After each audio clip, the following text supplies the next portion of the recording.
signing up for a specific item. Right, and that's what we want to do. Right. But I don't, She's saying. if I get up and tell you what I have to say about that That's a fair agenda item question. before you discuss it, We're live then streaming. I may not even let you tell you. We're what? We're live. We're live. That's okay.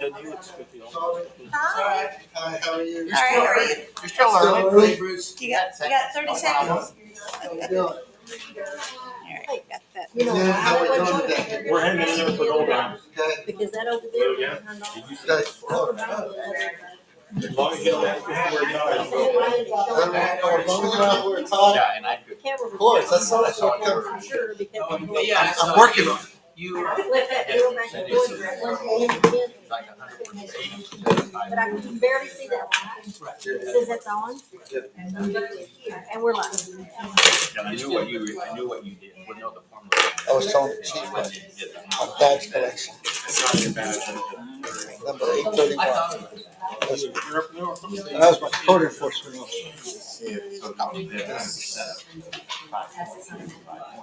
Okay, Wait, one second. okay, wait 1 second. The live stream's on, but my Audacity, let me turn it on. Are you working on it? We're ready to go. We're ready to go. We hope it stays. I do too. Let's call this regular council meeting to order at 5:30. Okay? And, you know, I'm just going to say what I said the other day, unless somebody has an objection. All the council's present, we have established a quorum, and we can proceed accordingly. Okay? Let's do a pledge of allegiance.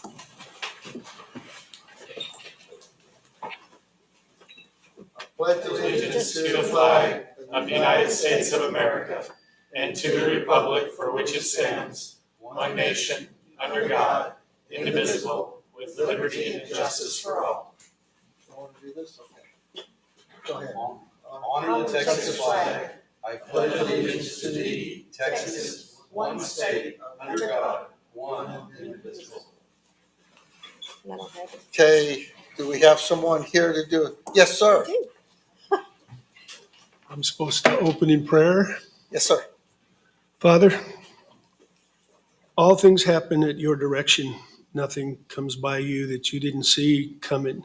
So I ask, Father, that you would anoint this city council, that you would anoint the leaders of this town, everyone who is in this room, that they would meet you, walk in you, grow in you, and do the things that you've empowered them to do. I ask that you would bless this council and the meeting here in Jesus' name. Amen. Amen. Thank you.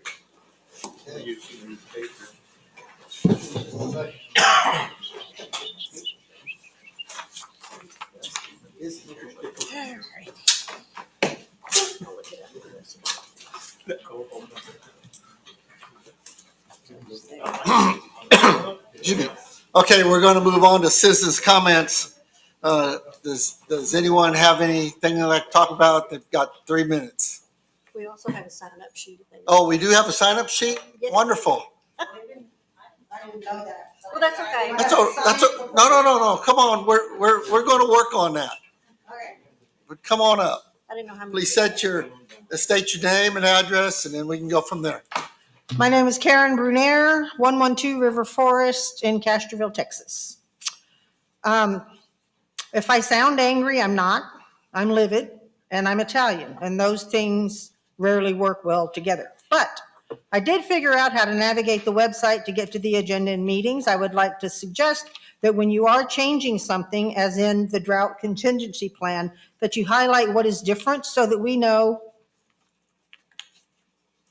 I just messed it up. So that we know what you're changing it to and what you've changed it from. I'd also like an update on the Pool Community Center. Absolutely nothing's been accomplished in a year. I was not able to locate anything in the minutes from the last 2 meetings. I may have missed it, but I wasn't able to find it.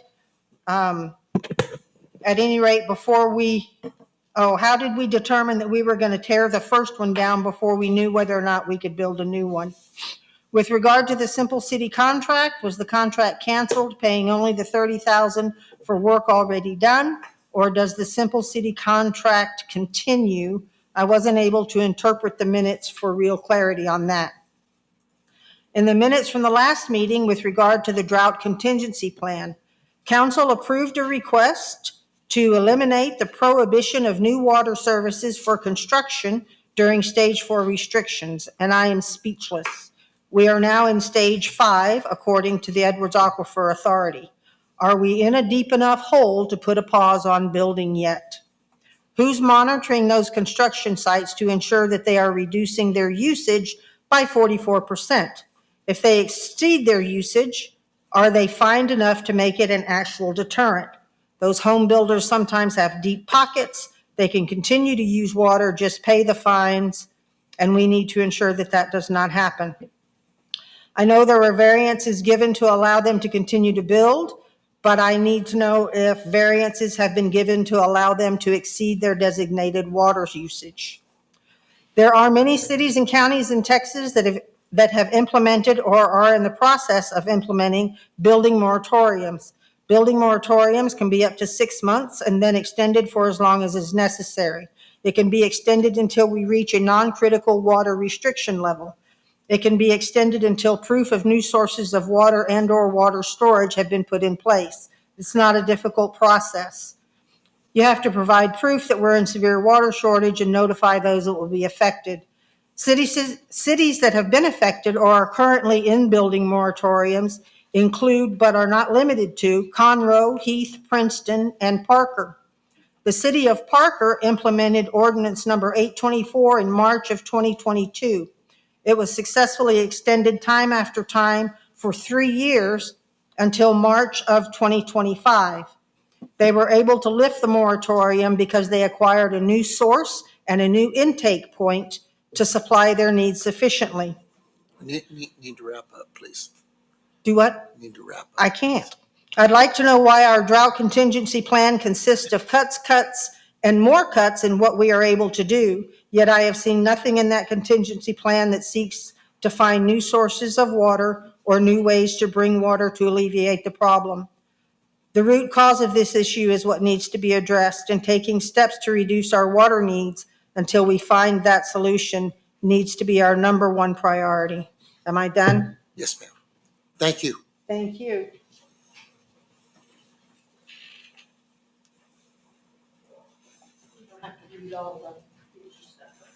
Oh, no, I excel at bitchy. Karen Fifield, 805 Washington Street. I'm going to continue on. Should be the number one priority, implementation. Implementing a building moratorium is not a difficult thing to do. Under Texas Local Government Code 2212.134, cannot for the life of me comprehend why this council is determined to turn our city into a desert. When you can't water your yard and everybody has a dirt yard, it takes away from the historic community we have always been. Takes away from property values, adds to our stress levels, as well as stressing our mental and physical health due to the dusty air quality. It also costs a fortune to replant an entire yard when the water emergency is over. A couple more things don't make sense. You can't tell me I can't wash my car in my own driveway. Do you really have the right to tell me that I have to go to a car wash and spend $22 on something that I could do for $5 at home using less water? No, I cannot pull into the yard, blah, blah, blah. Sorry, hit a wire. Can't get in the yard. You give me a day that I can water my yard. Well, if that day happens to fall on something, for instance, Tuesdays when you have this meetings, then I can't water my yard because watering in the mornings is a complete waste of time and money because it evaporates. If you water the soil at night, it has no sun, and so it allows it to sink deeper into the ground. And for those of us, myself included, I might add, that are old with ailments including backs, hips, whatever, you expect us to pull a hose across our entire yard and hand water in the dark? No, no. One size fits all does not fit all, period. With the issues we're having with water conservation, not having a community center at the pool and traffic control, the issue of wearing hats in the city council meeting really is really deserving of a place in council conversations. which is a perfect segue into one of my items, which is stay on topic. When you have a posted agenda topic, it's been called, y'all are listening to it and discussing it, disregard all the other stuff floating around. If it's not pertaining to what the topic is, have them put it aside and keep them on topic. Right now, we're in stage 5. According to section 6, item E on your council meeting, stage 5 is a 44% reduction in water usage. Hand water only, $200 fine, really, per day? Really? For somebody like me on a fixed income? I hope the jail is comfortable, because that's where I will be. I can't afford $200 a day, okay? Even one time, I can't afford that. City administrator triggers each stage and then notifies council. I don't believe that's appropriate. I believe it should be a council decision as to when the bans and all the other stuff is implemented, not triggered by solely one person. Also, that same individual is in charge of variances. Can a data center get a variance? How about the developers that are throwing up stuff faster than anybody else can? Are they going to get variances? We don't need water variances. If they exist, they need to be abolished immediately. We're at critical mass, people. I only have 2 more things. I'm going to go quick. Okay, Karen. SCADA, SCADA, it measures the water. And what I want to know, is this an upgrade to the existing system, which I found out that we currently have a SCADA system? And should we have gotten bids? Maybe there's something bigger and better out there that's as economical for us as the upgrade. Yes, ma'am. And also, if this is going to be deciding who gets what surcharges, there needs to be some checks and balances onto this system. Computers are not fail-safe. They're programmed by people. Okay. And that's pretty much it. Thank you, Karen. Thank you all. I appreciate it. You sounded like an angry Italian. I'm pretty cool, calm, and collected. I always sound angry, even when I don't mean to be.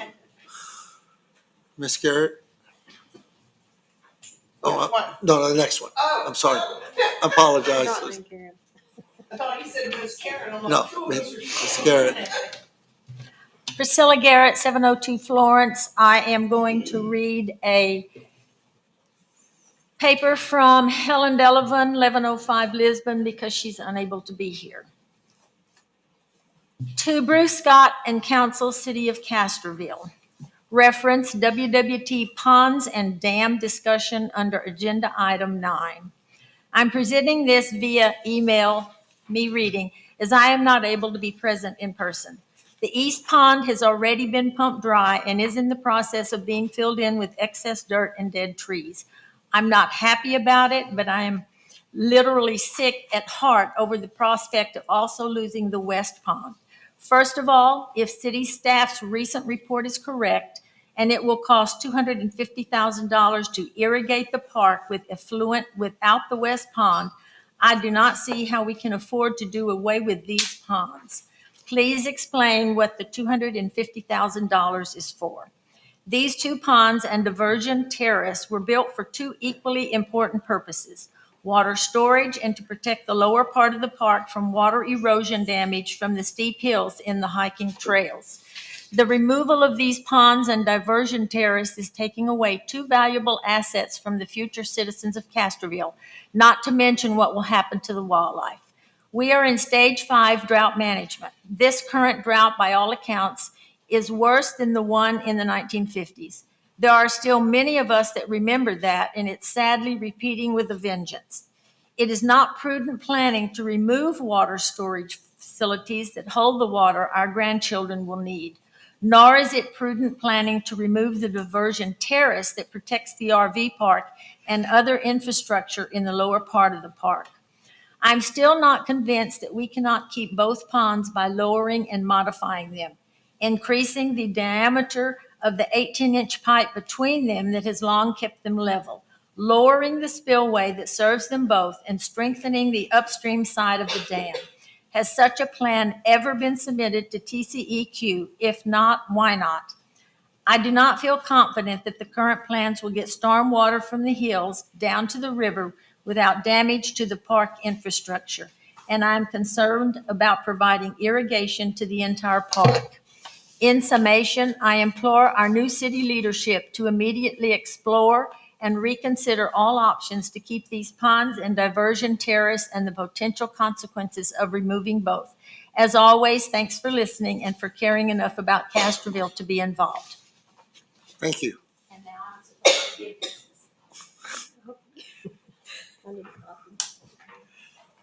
Give me just a second. She must have timed that. She did. She did great. You ready, sir? Go right ahead. Arnie DeLossie, 109 River Bluff here in Castroville. Just two quick things. July 4th is coming up in roughly a month. Anybody that's interested in being a sponsor for it, we're trying to get those wrapped up because of printing of some things that we're doing. I would, if anybody has an interest and you haven't been contacted by me or haven't made a decision, you can get in touch with me.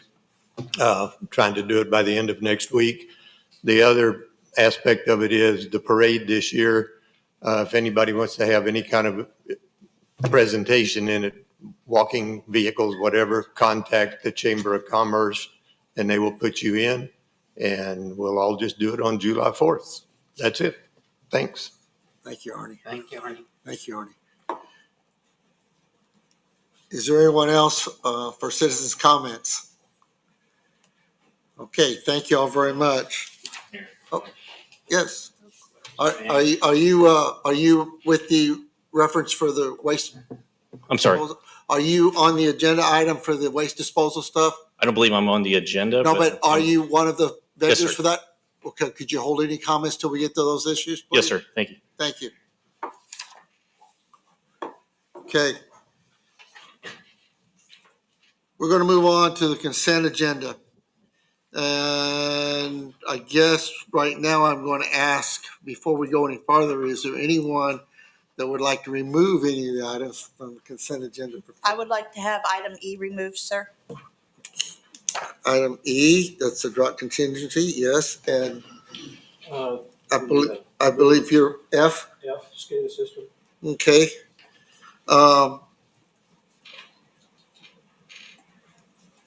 Anyone else? We good? Okay. Then I'll entertain a motion to approve the consent agenda without E and F. We'll move those off. So moved. Motion, Second. second. Phil got the second. Sheena was first. Okay. Any further discussion? Hearing none. All in favor? Aye. Any opposition? No. Okay, motion carried.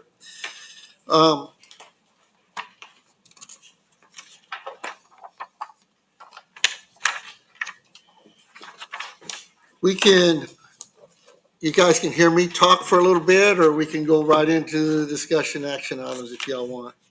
I think we address E and F first. Let's E and F? Okay, let's do E first. Thank you.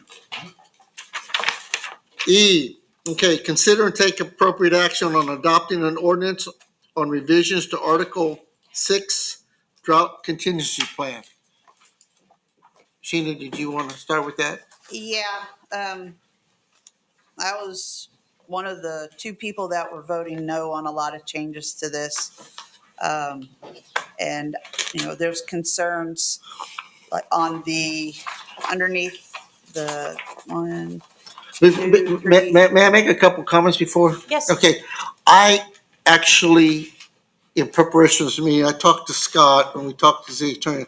I actually wanted to come in this meeting and make a disaster declaration for Castroville to stage 5, a water emergency type thing. When we kind of steered away from that from the city attorney, and I actually asked also about not a moratorium on building, but a delay in installing new water services for, and I started out with 30 days to be revisited by the council as long as we're in stage 5. And then, of course, there was a difference because I used the term moratorium. Moratorium requires $1 different procedures. It's like a But- suspension But, almost. but short of a moratorium, a water utility can suspend water services, a water utility, and we are a water utility, can suspend the activation of new water services for cause. And one of the causes is drought restrictions. You are not denying service, you're delaying the installation of service until you have sufficient water supply. Now, that's not a moratorium because you're not talking a moratorium on building. You're talking a delay in installation of new water services. And that a water utility can do. But that's not, that's something that if that was possible to include in here, I would suggest that. But council had talked about that before and kind of shied away from that. So that's a city council decision if we want to proceed. I'm sorry, I didn't mean to interrupt you. Oh, no, I'm on that path, No, but no. it's a city council direction. Yeah, and that's why I like that because we got one water source. So, and another thing that we had discussed and we didn't really get answers to was in regards to car washes. We had discussed about those that have the recycling of the water and everything. Okay, they're good to go, but what about all the other car washes that don't have recycling? We did discuss that. They're existing non-conforming, so you can't go back and legislate them after the fact. Is that what Okay. you're asking? So they're just getting charged the surcharge when they go well over the cap for the stage 5 and stage 4. Everyone. Right. But when we did provide you details on the commercial usage Yeah, and the water, the ones that are not recycling are staying well below the threshold. right. Well, So they are not our large user. right. The, what you call it, wash tub or whatever it is. Pump house? Pump house. There we go. Mhm. Thank you. So I know they were a lot, Right. but I didn't think they had recycling on their. No, they do. They They have do. recycling. Yeah. Okay. So, and then the connection thing is still a concern for me as well.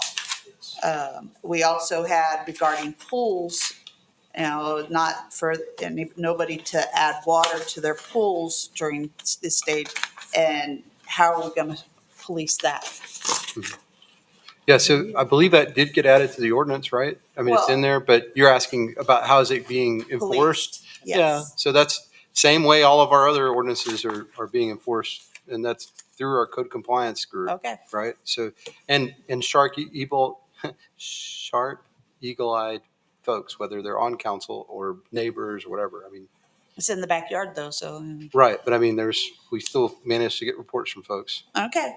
The other thing that keep in mind, I don't want to give people the wrong impression because we're not Big Brother out there watching, but during droughts, we do see water consumption. And when your bill is going to go up, we'll be able to tell you whether that's due to a leak of some sort because it's constant, Yeah. and you'll be able to see that.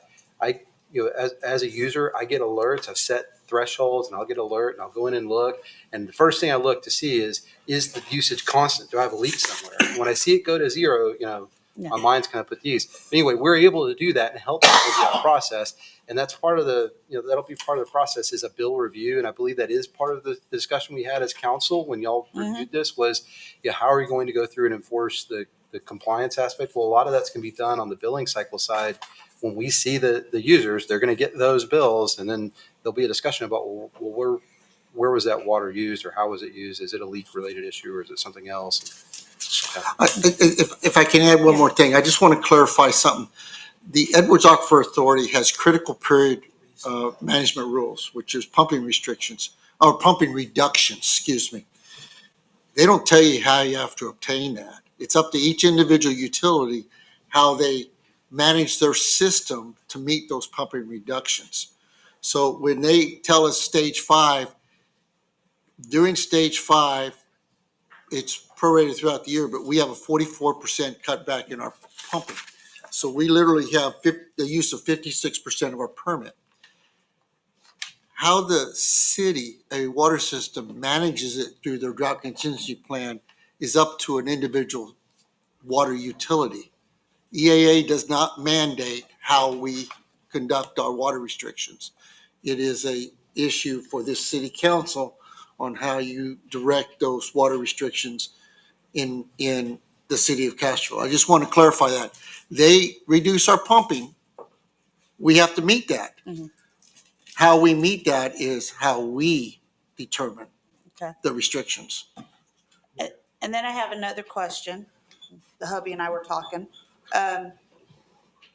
With all the smaller towns like us that have one water source, and yet then we have big San Antonio next to us that have several water sources, can the smaller towns ask the Edwards Aquifer to have San Antonio feed just off of the other water sources and leave the EAA alone? That way we can survive a little bit better? The city of Castroville does not have an interconnect with the city of San Antonio. Well, it's And- Edwards Aquifer is what I'm looking at. Right. The question is whether or not we can ask the EAA to restrict San Antonio saws from drawing, since they have other sources from drawing from the EAA. And the short answer is no. The short answer is no. The city of San Antonio is the largest holder of municipal permits, Okay. withdrawal permits, but they have a major ASR project and other sources, desal and whatever, that they have to follow the same restrictions as far as cutbacks for pumping that we do. Okay. They just are, we're sitting here with 1,500 connections. They're sitting there with 500,000 connections. So economy of scale, they're able to I'm do a just lot of looking at things we some can't. way to help Yeah, the yes, city, ma'am. you know, and And I ask understand that. question. Yes, So- ma'am. It's a good question. But I like your idea about the suspending when we're in critical situations like this. For As the a- the new connections. As a water utility, we're required to provide service to all qualified applicants within our CCN. Correct. However, we can, and there's multiple water systems throughout the state that are doing this, that are delaying the installation of new services until such time as they have ample water supply. So that's an option the city can do, but that only delays new connections. It doesn't address the big thing, the users, and what type of water restrictions you want to place on folks. It's a step in the right direction, but it's kind of a little minuscule when you talk about the water restrictions. And you're absolutely correct. Unfortunately, without consistent enforcement, and I'm not criticizing anybody, nobody wants to be a water police, but sometimes that's what it takes Yeah. to get the attention, but it has to be fair and equitable. Yes. Okay. Yes, Houston, So we have a permit to pump, right? yes. Do we know our trend lines and our numbers and where we are against what our allotment is annually and where we are through May? Yes. How does that, now what changes since we have 44% reduction, through May? What is our percentage? Well, it's not consumed? through May. It's No, I beginning. know it starts now. Right. It starts now. But what's the projection? Real quick, let me tell you, the percentage is spread throughout the whole year. Right. So Understood. right now, you could almost call it a 40% because we've been in a stage 4 most of the year. So the last 2 years, for the annual, I think it was 36.5 last year and just short of 36 the year before. Is that all we used? No, those are percent cutbacks for the Oh. entire years. So what did we So use we're last year? we're higher percentage cutback. What did we use last So year? I'll give you a report following this meeting because I don't want to get into numbers. Well, it's relative beyond- in the context. No, I understand. I want to be able to give you more accurate data. I can just kind of speak off the cuff. Off the cuff, we're good. 2024, we were good. We were below our threshold, even with the drought reductions. There is a report, Houston, that you haven't seen, but it is in the Teams folder. You have access to it. If you do research for respec water rights, if you do that search in the council documents folder, you'll come up with a PowerPoint that was delivered in 2022 where they reviewed our water rights. That same PowerPoint was updated in 2024 and presented as part of the drought. The very first presentation on this topic with this ordinance, we presented updated numbers. But again, the short of it was, we're still okay. What we're requiring new folks to bring, that 0.612 acre feet is an appropriate amount. It's more than, they're going to argue, well, and they have made the argument that that's way more than a household uses when you look at the actual amount of gallons used by a household on average in Castroville. However, you have to account for the stage reductions. Yep. And so that allotment is what keeps us safe. And that allotment is an appropriate amount. So right now we're okay. I mean, it's not great to be in stage 5, and I want to encourage people to just, we need to take this seriously, but we're not not at risk yet. We'll see how things play out as we get further into the year. The last time we did a estimate was in 2023 when we thought we were going to overpump, and we estimated we were going to overpump by 22 acre feet. And the way it all ended up, we didn't overpump at all. We were under by 16. Do you remember? I know you looked at those numbers today too. I'm looking. Oh, yeah, I'm sorry. You're looking at me. Anyway, we underpumped. Right. We didn't overpump. But if push came to shove, we'd do an evaluation. Do we want to go lease some emergency rights at the end of the year to make ourselves whole? Or do we want to just pay whatever, if there is a fine or a fee to pay, do we want to pay that? Which is the cheaper option to us? We would explore that at the end of the year. So we're not, this isn't a desperate situation, but it isn't good. I mean, this early in the year to already be in stage 5 and we haven't even hit summer yet. Right. That's scary. That should be scary for everybody. And do you just, let me ask it a different way. Last year, how much did we underpump as a percentage? You know that? I don't. Yeah, I'll have to go. That's what I'm saying. I have a report, and that's what I was working on right before this meeting, and I wasn't able to finish it. So, Okay. But I'll get that updated. I'll send it to you between like this meeting and next for y'all to review. I'll just send it as a separate document. It'll be an updated slide that'll show you the different stage. So what it is, it's a graph that shows how much we pumped every year, what the stages of the droughts were, and what our total pumping was for the year. Phil, did you have something? Yep. You finished? Nope. Oh, I'm sorry. I'm sorry. You asked me if I had something. I know you did. Well, I thought you took a breath. Listen to these guys. Okay. And just for clarity, in stage 5, which we haven't seen since the 50s. You're on the Okay. drought contingency report. We do have the ability as a Yeah, utility. we're not on F yet. We're on E. Sorry, Bob Lee wants to know if we're on E or I'm F. sorry. I must have misread my agenda, which is highly possible. I thought what we were looking at here was very limited to a drought plan and exempting city offices and some other things from enforcement. It sounds like what we're talking is the entire range of the drought contingency plan now. Is that appropriate? Is that what's supposed to be done? That's what I thought we were. If that's the case, then I would have made a whole lot of different notes and would agree with the points made by the audience. But I must have misread Okay, this, 'cause I thought it was okay. very limited No, in scope. it is. Consider and take appropriate action on adopting an ordinance on revisions to Article 6, drought contingency plan. Article 6 is specific to what? Let's go with it. You're right. You're right, Mr. Lee. Well, not until we read it in detail. I want to make sure that, I thought we were talking about were those, for instance, not hooking up new service. things right. like that. Well, That's all in there, too. what we did, we brought everything in because we opened up a discussion to the drought contingency plan. But Deborah, are we limited to only that one item because of the way the agenda is written? Well, no, I was just gonna say in the ordinance, in the heading of the ordinance, it tells you what we were going back through. It was gonna be on the exclusion to drought surcharges for the water usage. That was for the, the nursing homes and such. Mhm. They had to come back with a management plan. Mhm. And then also deleting stage 4 requirements relating to the new additional expanded or increased water services. That was what this was for. Right, which I And was. that second item is what we've been talking about. Which, Okay. that's where I was going, Mr. Lee. The deleting the stuff from stage 4, does our conversation fall under that? I believe so. Because of stage 4, the city council had previously taken the action to say we wouldn't stop any services. I'm Correct. paraphrasing really quick, and we're revisiting that item. Correct. If someone what we talked about is if they brought rights, Sure. then they will be treated like every other person who's either currently covered under the city's municipal rights or who's brought rights, and they'll be subject to the same rules and guidelines, and they're not given any special privileges. They're subject to the same fines or increased fees or what have you as every other water user. Okay, well, I just want to make sure, and it was pointed out earlier, and thank you very much for pointing it out.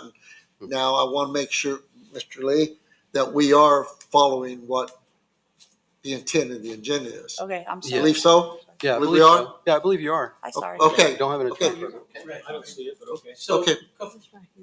so this also, stage 5 affects farmers, they're getting the same 44%. The stage 5 on the farmland, the farmland, irrigated farmland,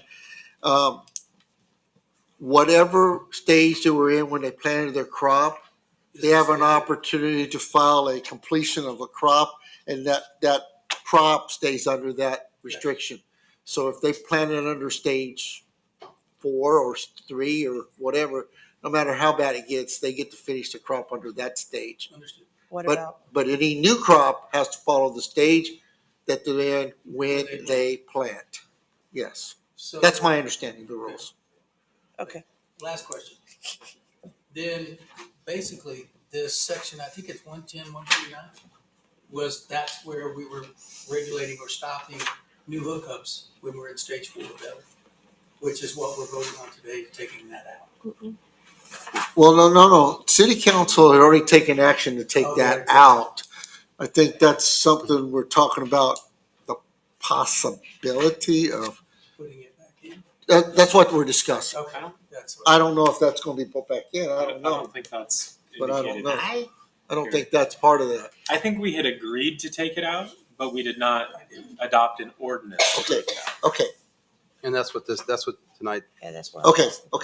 These were the two items in a very long discussion that had majority support. Did you have some comments, sir? Yeah, the same thing, Sheena, in response to your question related to City of San Antonio has other alternates, we also have other alternates. We go and acquire other water rights, and we buy them, or as Scott said, we get fined and pay our fine. So we do have other recourse if we do bust the budget, let's say. Like what City of San Antonio did is they went and acquired other rights by bringing in other water sources. But we also have those choices by going and acquiring other water rights, which people do day in and day out. And that's what we've agreed to do in the past if we needed them. And just to remind everybody, and I know we're talking about it, when these developers came in, they were required to give us more water rights than those houses will ever use. So they have to give us water rights. So now they've given us the water rights, which helps us because it increases our total available water because these houses, the reason we're not in the hurting this time is that all these building permits with all these additional houses, all these additional hookups, we have more water rights, which helps us through these dry times. But it would just seem to be unfair to say, oh yeah, well, thanks for the water rights, but now we're not going to let you turn the water on because they've already paid for the water rights. They've already given us those water rights. And it helps us. Every house that's hooked up over there in these new developments, it gives us more water to be able to use. And that's the thing you have to remember. Those 1,000 homes, that's a tremendous amount of water that we now get to use. That applies to our permit. That applies to a permit, and they'll never touch that. Because like I say, Scott said, we charged them far more than what the average home uses. And the reason is we knew in these drought restriction times, it's going to hurt us, and that's what we get to use. to put it in perspectives or just numbers, what an acre foot is a million. Well, no. Let me ask you a question about that, and if I may, do you know? And I don't want to single folks out, but I'm going to development. The folks in Alsatian Oaks, do you know what the average monthly water use is on those? I don't. The average citywide. Do you know?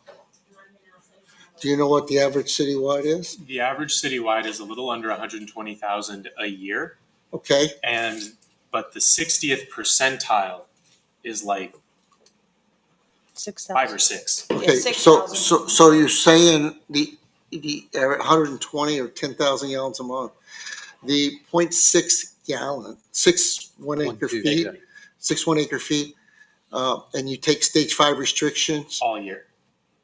If you take stage 5 restriction, that authorizes them 9,000 gallons a month. So that's less than the average, even though they brought a bunch of water. So the amount of water they brought is not enough to withstand a stage 5 restriction. It's not a surplus If it amount. were, So it's spread out amongst everybody. I understand, because you have customers that may only use you're 2,000. also saying stage 5 for 365 days, which is never Okay. happened. At a 40%, which we're probably going to end this year, you got maybe 10,000 Well, gallons. an acre foot is how much? 325,851 gallons. Is an acre foot? That's correct. Okay. Okay. Yeah, Bruce, what was when. That's my point, Yeah, is what it when, was. when Respec came and gave us Sure. a presentation, they were saying that those houses will never use that 0.67. Okay, So for every I'm house hooked up, we get additional bonuses. right. No, I'm not gonna rehash that. I just respectfully disagree, but Scott? Yeah, so that's 198,900 would be the amount of gallons that they would have access to, no restrictions. Right? that's correct. But if you're under Take 40% off of that. right, times 0.6, 80,000. is 120. Yeah, it gives you about 10,000 gallons a month. Hey, This is Scott, about what the average have they signed residential over meter their water uses. rights to us yet? Yeah. Okay, So- okay, that's fine. It's a great question. City, the only, yes and no. So there have been water rights delivered. It depends on which developer. When you're saying have they, which one are you talking about? You were talking Alsatian Oaks had a Yeah, design. so Alsatian Oaks, at the city's discretion, we decided to take a credit against what we owed to Alsatian Oaks versus water right delivery. So we That is didn't the take action water of a rights past for council. this first phase. Now, we've also received directions from council that we're not going to do that again, that in the future we'll be taking the water rights. And that's been conveyed to the developer, and they know they have to bring water rights. So in the future, we'll be delivering some, but Alsatian Oaks specifically is not delivering water rights. For the whole thing or just a portion? No, just for the portion, just their first phase. Did you have anything? Right. David? And it's just for a portion of their first phase because David, the please. commercial Yes. wasn't included in it. Just to reiterate, we do require developers during the subdivision process to bring right at enough water for the average residential meter in Castroville with an entire year of stage 4, stage 5 restrictions, Okay. assuming they don't reduce their usage at all. We're talking about houses that have already brought that water. They've given us the water that they need, and then they build. I don't think it's fair to say, no, you can't hook up right now, even though you brought us the water to make room for yourself, even under these drought conditions. Okay. If someone's brought those water rights, I think they should be able to hook up. I think that removing this item from the thing is reasonable. Now, there are also lots in Castroville that never brought water rights. I had asked the rest of council if we should require lots that did not go through a subdivision process and provide water rights to provide them, and the general consensus was no. But I still think it is fair to tell people who literally brought water rights to make room for themselves, yes, come use the water you provided for yourself to use, not you have to wait until the rest of us feel more comfortable and are willing to give you back the water you brought. Okay. Thank you. Oh, and I think requiring the water management plan for exempt facilities is good and appropriate. That's the other change. Yeah. Thank you. Mr. Lee?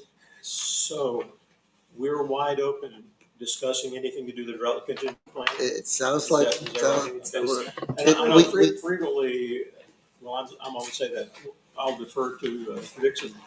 You don't necessarily bring the entirety of your water rights initially, but as you go in phases. Is that correct? It's final plat of the plat that you're in, right? So when the final plat was recorded, you have to deliver the water rights. Well, that's a long way down the road then, isn't it? I mean, they'll have houses up there before that. Yep. Yes, they can't. Well, before the recordation of the final plat, I don't know if they have it. I see you shaking your head. You can't start building. You can't sell lots Right. until the plat's approved. That's what I understand. Yes, So then they'll be, so they'd be delivered before the houses start on their next phase. The plat has to be finally approved. It's the construction side of the thing. It also takes a huge amount of water before they even put one stick up. And so you have those water rights before that. And is the amount of water used in order to do the development covered by the water stuff they bring? And please, I'm going to make this point just because Sure. I'm mean. If I ever hear anybody in this city tell me again, we don't need those airport water rights, that was the stupidest thing we ever did, I'll scream. I don't think anybody in here has said They that. saved our butts, okay? Along with the hundreds of acre feet that preceding councils bought with the Water Acquisition Fund, and I'm going to recommend we do again. Okay, that has been our security. Otherwise, we'd have been in big trouble. Big trouble. Okay. Okay, sorry, did you have one more Consent thing? agenda. Well, I gotta respond to Councilman Lee, Bob. No, Bob, they don't, during construction, you use very little water. Sure. I mean, what do you use water for? They don't even compact the lots. They're putting them in bags and they're bag filling lots. The only thing to use water for is to do the plumbing test where they fill the plumbing lines full of water. Otherwise, thought they don't they use any water in graded the residential lots and construction. they prepared. Well, no, you're talking about putting lawns on. That's No, I'm different. talking about the site preparation. They don't use water in No. site preparation. Really, what are that big tanks out there for? Typically, once Commercial. a building permit, once the fees are paid, the building permit is issued, one of the first things they do is install the water meter. Yeah. Okay, And so, then it so gets it's a there. little garden hose Yeah. hookup, and it's very little water used. Okay. Very little. Well, I- Mr. Mayor, Yes, sir. if we're open for anything and everything, I think that homeowners, especially now since we have most of our WMI meter readers, ought to be able to water ever how many hours they're allotted every week or every other week, anytime during the day they want to. Okay, no Okay. restriction, because you can see how much they use at particular time if you wanted to, but trust them to water whenever they want to water with their amount of water, instead of us telling them, you got to do it here or there. You know, I understand what you're saying, but I respectively disagree because the city needs to do everything it can to manage the use of the water, to manage their permit, to not to have to go out and buy more water rights, to not go out and have to go on a market and lease water rights, to not be subject to EA enforcement for over pumping. You don't want to be tagged with having to do those. So I believe it's the responsibility of the city to manage it. And if that means use restrictions on us, then that's the way it is. That's how a water system generally operates. But that's a city council decision, and I'd look for a motion to proceed, how we want to do. Sounds like we really need to talk through this some more. I move to approve the requirement for entities excluded from the drought surcharge be required to provide the city with a water management plan in section 110-151F of the drought contingency plan and other changes as indicated in the packet. Do you, I make the recommended motion. okay. So the recommended motion, Is to require Right. the water management plan sure, and to I'm not sorry. require entities that, Okay, or to not forbid water hookups in stage 5. okay. We're Not doing, permitted. we need to also state that we're adopting this by ordinance. We're going to adopt, okay, this is moved It is to, an ordinance. okay, the drought contingency plan by ordinance, okay? Your move is to, just like it is, the requirement for entities excluded from the drought surcharge be required to provide the city with a water management plan in section 110-151F of the drought contingency plan. And then, And to not discontinue or to continue service no matter, regardless of stage. Provide the service, continue services. correct. Everyone asking for service. All right, I'll make a second if Deborah understands what was that. We're not- So the trick is there's two things mentioned in the body of the agenda report, but only one of them mentioned in the recommended motion. Is why Well- we're having trouble phrasing it. I understand in general, and I apologize, I didn't see this motion. It generally is stated what the heading of the ordinance is. the head of the ordinance it's a revision to Article 6 of Okay. the drought Yes. contingency plan. Would makes you it like a me to little just easier. read the heading of the ordinance instead? I move to adopt an ordinance and It's then up read the to you, text. but I'm just saying, the ordinance itself that y'all were discussing, those were what was changed. Okay. Now, I'd be happy to make that motion instead. that's easier. We're actually revising the drought contingency plan ordinance to include these, Correct. excluding these surcharges, and then also the other part that had not been done by ordinance, where they removed the delays of services in certain stages, that's being removed. Am I correct? Because that was previously in the ordinance, but yet council Yeah. said, take Yes, that it's out, deleting but it never stage got, four. yeah. Yes, it's in this. Right. Yes. And you'll second that? If Deborah says what the motion was covers it, Do you want me to just read the heading? Yes, please. Okay. Just I move to adopt an ordinance of the City Council amending Castroville Code of Ordinances, Chapter 110, Utilities, Article 6, amending and updating the drought contingency plan, providing exclusion to drought surcharge for water usage that exceeds designated thresholds, and deleting Stage 4 requirement relating to new, additional, expanded, or increased water services. I'll second that. Okay, motion made and second. I think we've already discussed it all, so is all in, No, we have not. After the motion and second, discussion is open. okay, sir, would you like, yes, sir, Mr. Lee? I am unclear at this point, after all the discussion we had over the whole range of this ordinance and what we now just read, exactly what we're doing. And I would ask that this come back the next meeting, very specifically worded, exactly what it is that we're proposing to change, and it be clearly marked in here, which it is not. Okay, because I've been to a few meetings here, and this is completely unclear to me exactly what's going on.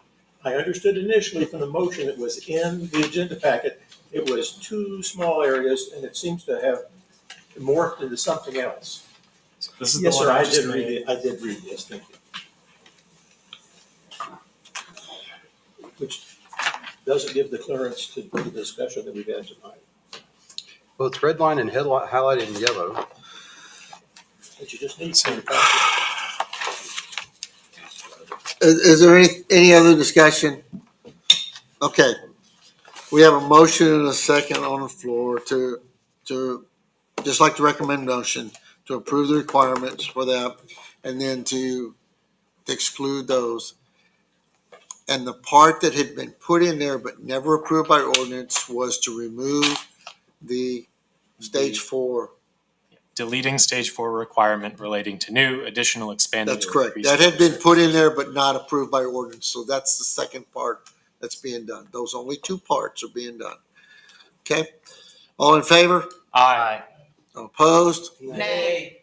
Okay, motion failed. Do I hear another motion?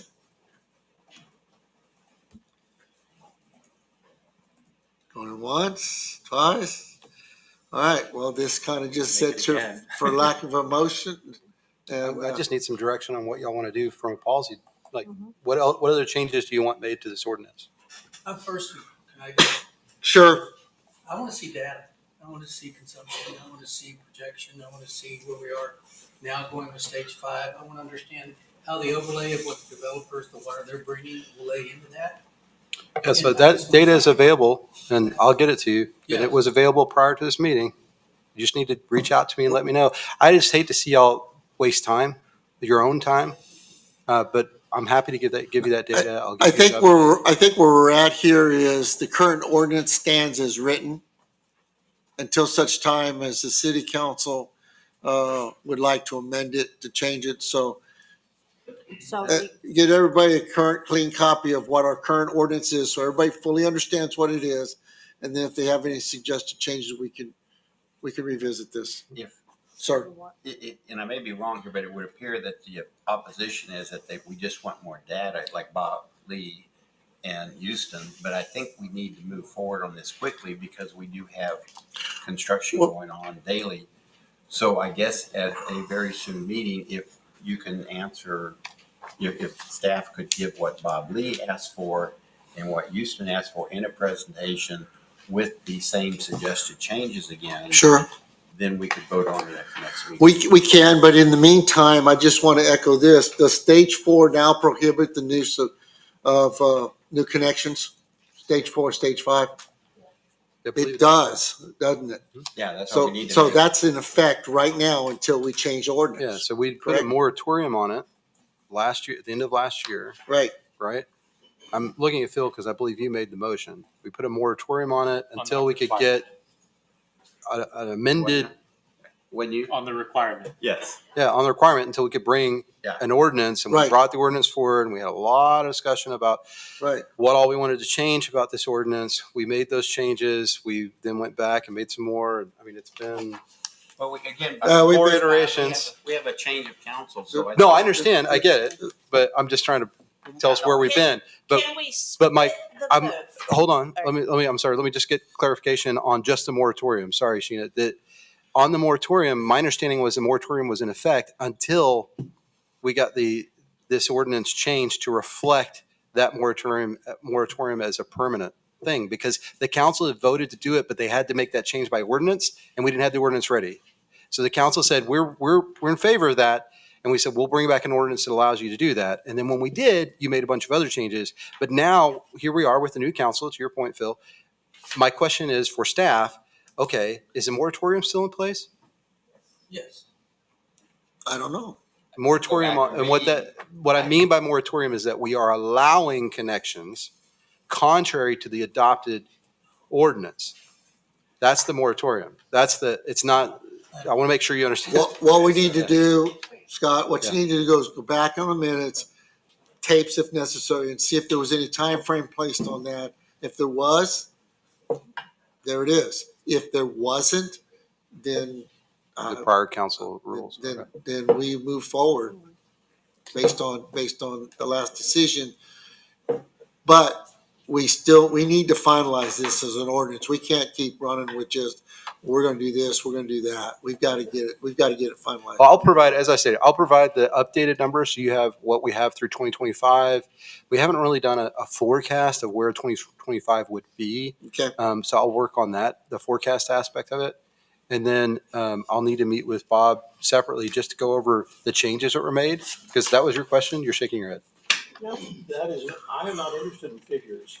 I'm interested in an ordinance that's clearly written. Yes. It tells me exactly what's going to be changed. This ordinance does not do that. That's what I This was, is very general. You'd have no clue what went with this. well, there, Yeah, it there's a- is Okay. highlighted in the backup. Let's, But that's an attachment. okay, excuse me. Let's move on. Scott, bring this back to us, corrected format. Ma'am? Got a quick question. Can we just vote on the part in regards to entities excluded from the drought, the healthcare facilities and assistant living facilities? Because that's one motion. The other thing is another motion, technically, if you look at it. Because the motion says move to approve the requirement for entities excluded from drought surcharge to be required to provide the city with a water management plan in section 110-151F of the drought contingency plan. That's the one dealing with healthcare facilities, assistant living facilities. Can we vote on that by itself? Would you like to make a motion on that? I do. I make a motion that we move to approve the requirement for entities excluded from the drought surcharge to be required to provide the city with a water management plan in section 110-151F of the drought contingency plan, i.e. healthcare facilities, emergency facilities. Motion, I'll second. motion made, seconded.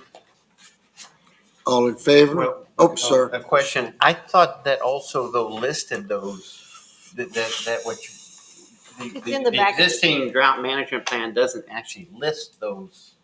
What you're asking for is that they have to give a drought contingency plan, my recollection is the ordinance hadn't been changed yet to actually list those that would be, but correct me if I'm wrong. Well, in your backup, it's highlighted. And that, it was not in the original. And this was, y'all requested that you wanted to have a water management plan Yeah. brought to the city. Yep. It's right there. To- Right here. Yes, Right, but it's all. Yeah, urgent care facilities, rehabilitation centers, nursing homes, hospitals, ambulatory surgery centers, mental health and addiction treatment centers, birth centers, hospice care, dialysis facilities, imaging, radiology, long-term facilities, and specialized outpatient care. Emergency services are defined as law enforcement, fire protection, and emergency medical services. They So need that's water no matter already what. listed in the ordinance, what Sheena just read. No, that's what That's you're proposed approving. That's what changes. we're proving. That's why I said just that one. But you didn't read that down there. You only read the highlighted in yellow, didn't you? And I read right here, A, recommended motion. We have a motion and a second. Who is the second? Yes, sir. Houston, okay. We're going to end this in less than 5 minutes. Please go ahead, Mr. Lee. It is clear to me by the discussion that just came from the other end of the table, we still do not understand what we're doing. Okay, and the ordinance does not refer to particular paragraphs or anything else in here. It's very general. I'll never, ever, ever sign an ordinance like that, ever. It's got to be able to be read, to be understood, to know how it applies. Otherwise, who knows what's there? Who knows? Okay, thank you, I have a sir. question for Nick. Yes, sir. The draft ordinance we've been presented with specifies two things. Would you be able to essentially prepare a second one if we pass only one of those two things tonight? I honestly don't know the answer to this question. Again, Okay. our attorney's not present. So the question that Sheena was asking is, can I do this half of this? And I've been sitting here thinking about it the whole time y'all have been talking. I don't know. I don't know how that works. We Yeah. presented you with the ordinance that makes the two changes. Could you just adopt basically part of the ordinance? And my gut, well, go ahead. No, I'd recommend just bringing it back. Yeah, I would say my gut Because- says, Given that my it's- gut says no. Withdraw your I motion. appreciate the enthusiasm, but no. Let's move on. Bring this back at the If next nothing meeting. else, if there's another item, we Okay. can always do two ordinances. Whew. Yes, you do. And they just withdrew. They just withdrew. Okay. And you always. Let's go to item F. Approve the purchase of data flow systems, text administrative code. Is that what that is, or TAC 2? Yes, It was yes. withdrawn. SCADA, including installation, a hub at the Public Works Building, the associated electrical requirements. The recommendation is based on the attached SCADA system decision matrix evaluation, and it is a SCADA system control and data acquisition. John or Scott? So for this, we do have representatives at DFS. John Gomez, our Public Works Director, has prepared with his staff kind of the review of the data flow systems, the SCADA system, and put together what was requested, which was a decision matrix of kind of how we got to where we are. Not everything is included in the backup. That was, not all the calls, et cetera, is documented there, which is why I've asked John to be here this evening to answer those questions, because I know that he had conversations with Sarah, for instance, the San Antonio River Authority that uses some of the other solutions that were suggested. So there were conversations had there. Anyway, not all of that may be reflected in the backup for that. To the extent that you had questions, this was on consent. It was pulled off consent. We're here to answer those questions. Mr. Lee? Yes, sir. Mr. Dixon has already heard from me. At the last meeting, council asked that we bring back, I made a recommendation, a particular company used by Cibolo, Sabine, Schertz, Canyon Lake, and others, that uses off-the-shelf components and can be done locally with local support. They're not proprietary. And my understanding from what I heard from the rest of council, that's what we wanted, was an additional proposal from other companies using pieces and parts that were available anywhere, not from a proprietary company in one place, Florida. And my understanding, that was what was agreed to. That is not what we got. The matrix is for 4 software companies that monitor SCADA devices. It's not for SCADA systems, including transmitters, sensors, and the rest of that kind of stuff. So my point to Mr. Dixon was, this is not what council agreed to have come back to us to analyze for a decision. This basically tells us there's nothing but data flow being offered here, just exactly like the previous time. Nothing but data flow. And data flow may be the greatest thing since sliced bread. I don't know. because we haven't looked at anything else. And after our experience with WMI, trying to get 400 more meters automated that we can't get from a sole source provider, I'm just thinking, here's another sole source provider in another state, and are we going to hook ourselves to another star like that? That we're waiting and waiting and waiting. I'd rather get something that's local, that's common, that's throughout the United States.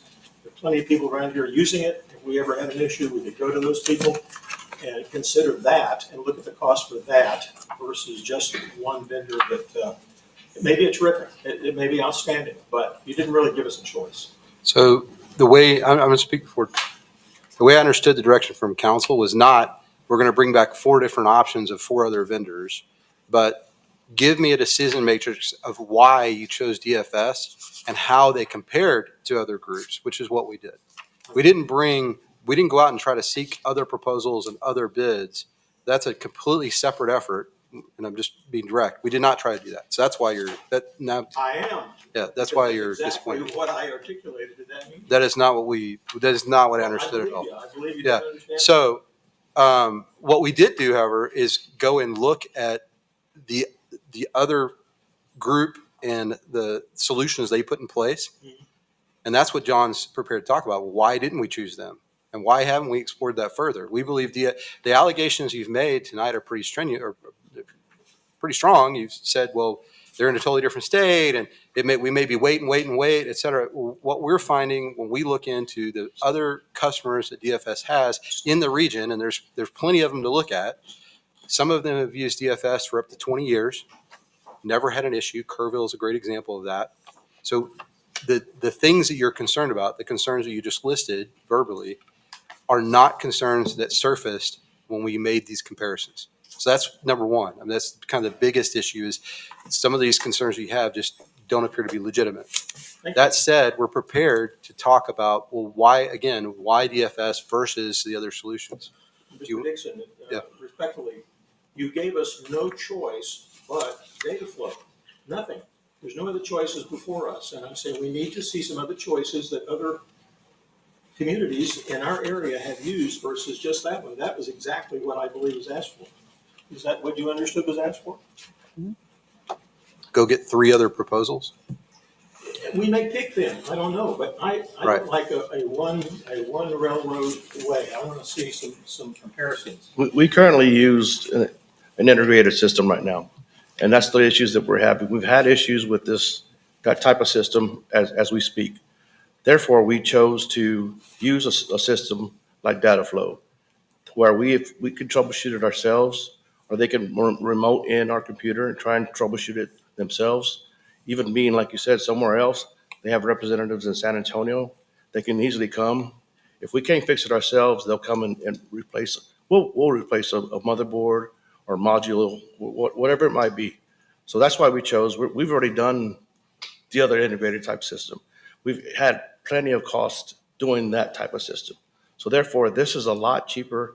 We have no annual fees, no software fees, no limited seats available, where all that's within the cost of this system.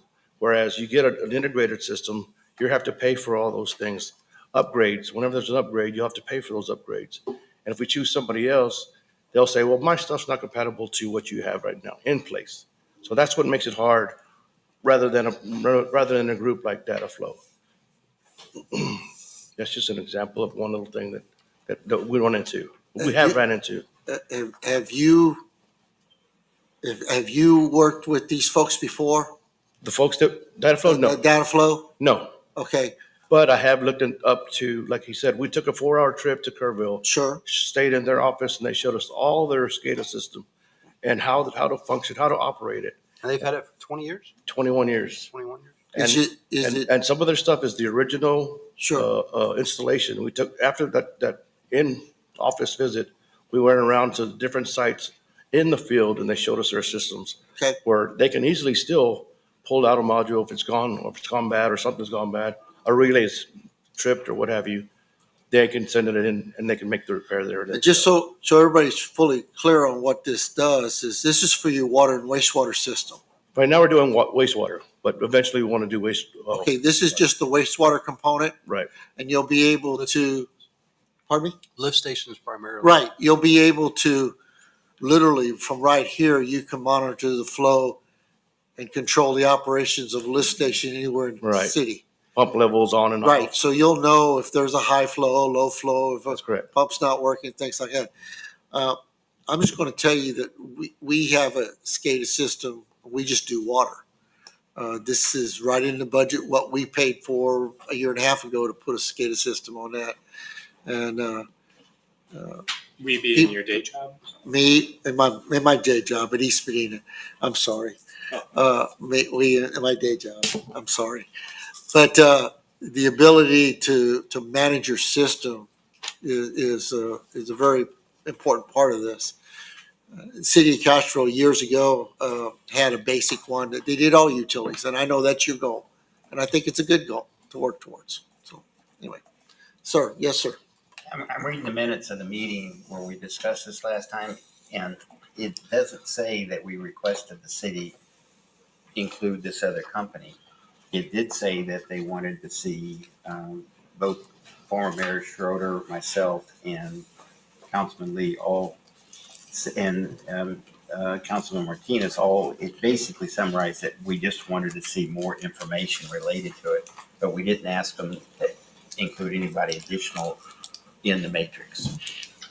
And that's what the minutes of that meeting state. Respectfully, Councilman King, the minutes are to be a short summarization, not every sentence read. I realize that.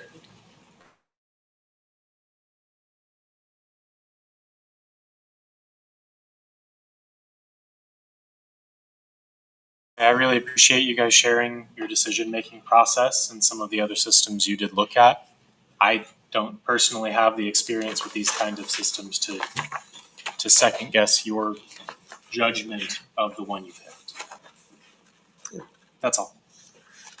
Sheena? So one of the big things that on the SCADA systems I worked with when I was a facility manager for military hospitals was the administrative rights.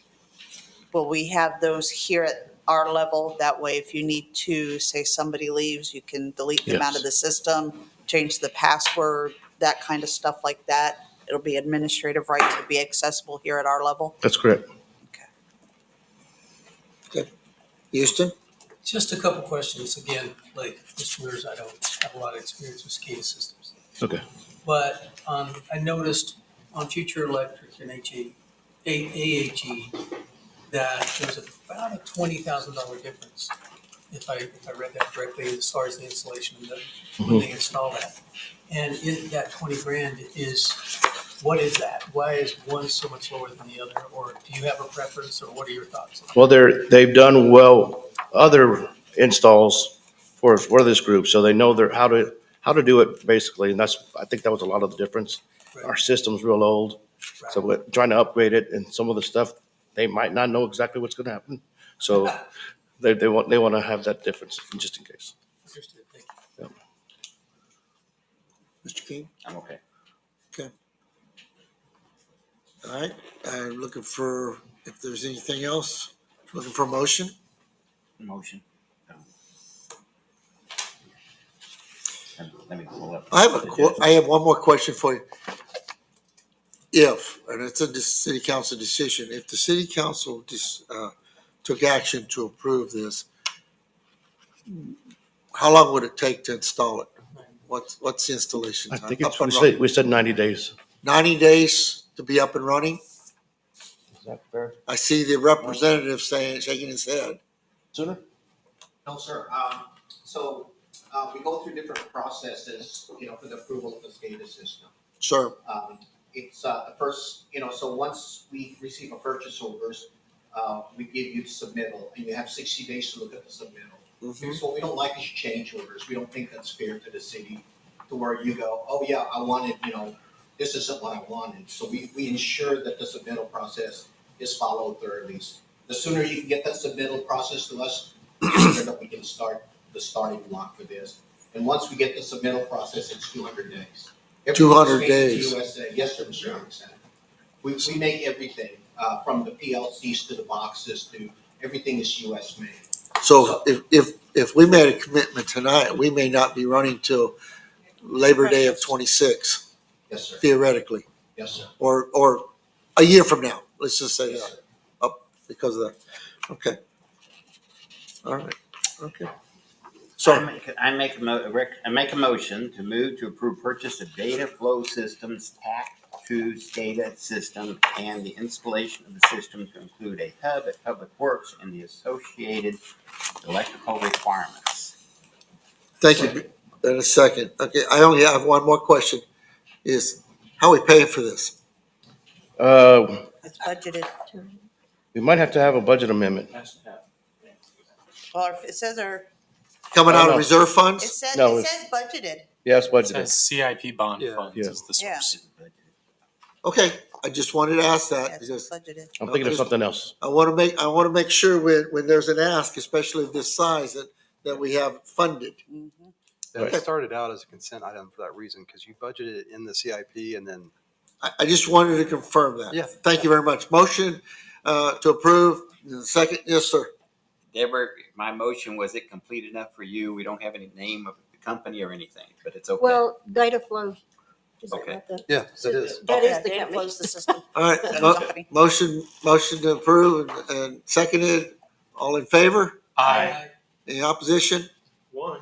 Okay, thank you. Motion carries. Okay.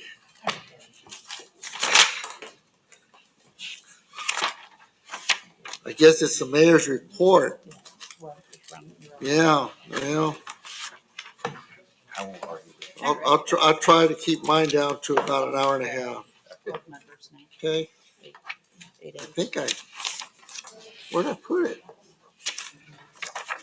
All right. Normally I like to list the things I want to talk about, but I didn't get that done. I apologize. So bear with me here. We've already covered the EAA stage 5, so I don't want to go there again, but I just want to remind everybody, EAA sets the pumping restrictions. It's up to the individual water utility how they meet those. Okay. This may be no old news, but it came out in Express News today. As a matter of information, there was an article in today's San Antonio Express News that the Castroville Regional Park has or will receive $300,000 for building 1.3 miles of new trails, a pedestrian bridge, and parking spaces, as well as renovation and signs for another 2.4 miles. I want to congratulate everybody that was associated with the park that got that grant. Yeah, from the Texas Parks and Wildlife Commission. 300,000, that's pretty good. Helps us with that. My new phone number, I now have a city-issued phone number, and they're working on business cards, but I want to put it out there for anyone who wants to get in touch with me. The phone number is 830-444-5943. And repeat that, 830-444-5943. I have a voicemail set up, and I'll be honest with you, please leave a message and I will call you back. But, that way then I can put you in my system about who you are, and next time I'll try my best to answer you. I do have a computer from the city. My email is the same as the previous mayor's. It's mayor@castroville.tx.gov. Anybody can message me on anything with that. I'm trying to work with the IT to get the email on the phone. That's what I'm accustomed to, so I don't have to carry a separate computer, and we'll get that. So anybody needs to contact me, they're out there.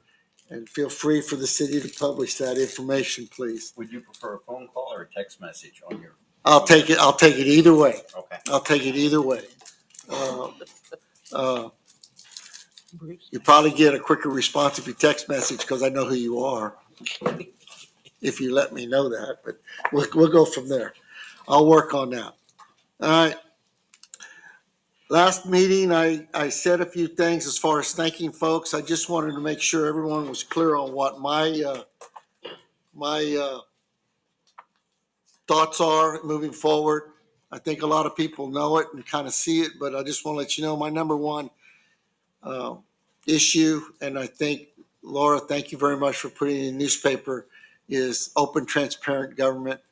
Get as many people involved as possible. Put it out there. I think I believe in people I've talked to. There's a lot of folks that want to know and may not know. And I think it's key that we get this up and running in a consistent manner. And I appreciate all of that. In that spirit of that, last meeting, I asked that we have all our advisory board meetings here so they can all be live streamed. I would hope the city council would, I respect the commissions, the boards, the advisory boards, but I would hope the city council would agree with Matt and we can move forward with all those meetings being held here. I just want to let you know that one of the other things I'm big on, I support fiscal responsibility and debt service management.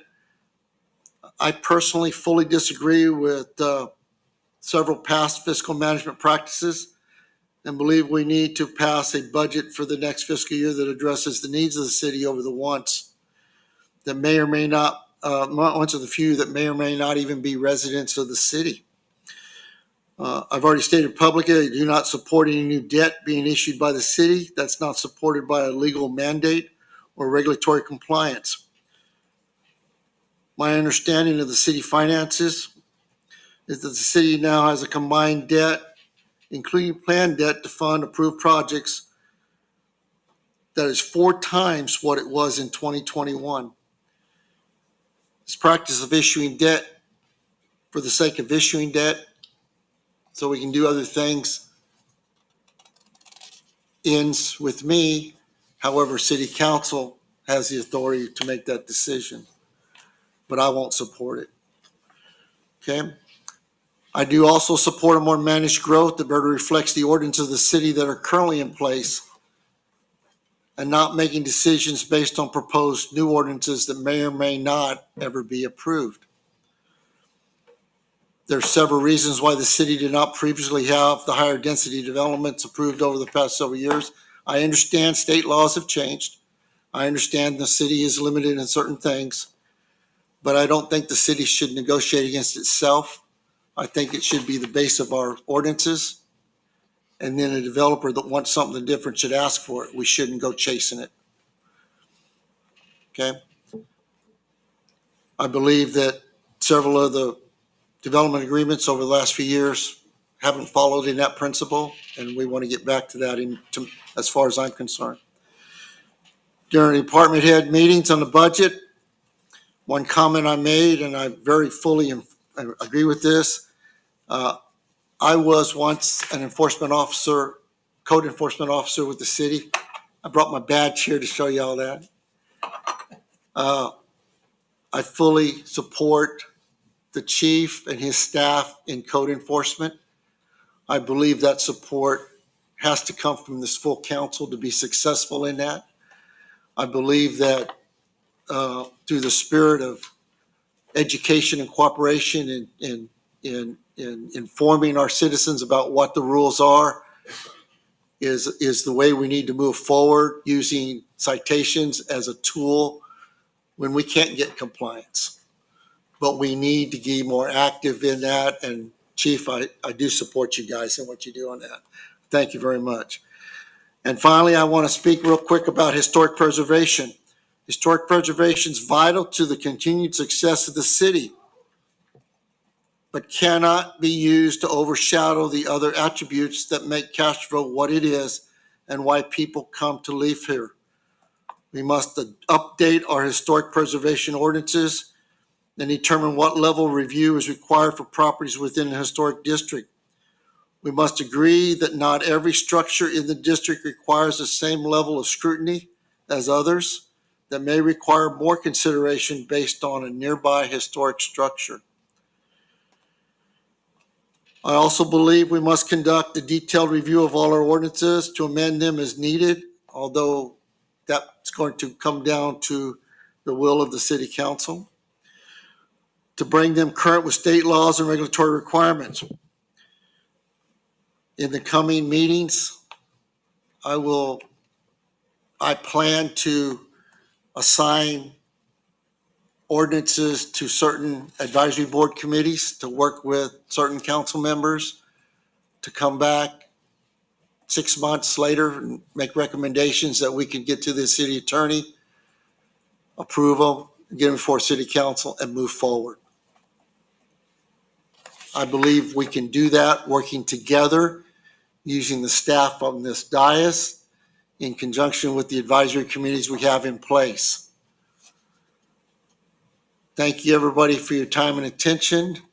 And I look forward to the next 2 years in working with everybody. That's all I have. All right, let's go to item 8, the discussion and action items. A, discussion, take appropriate action on applications submitted for open board positions. If you like, I can talk about that really quick. Last meeting, I made a mistake. Part of making a mistake is owning it, being accountable for it. I said I had the authority to do something that was later pointed out that I didn't.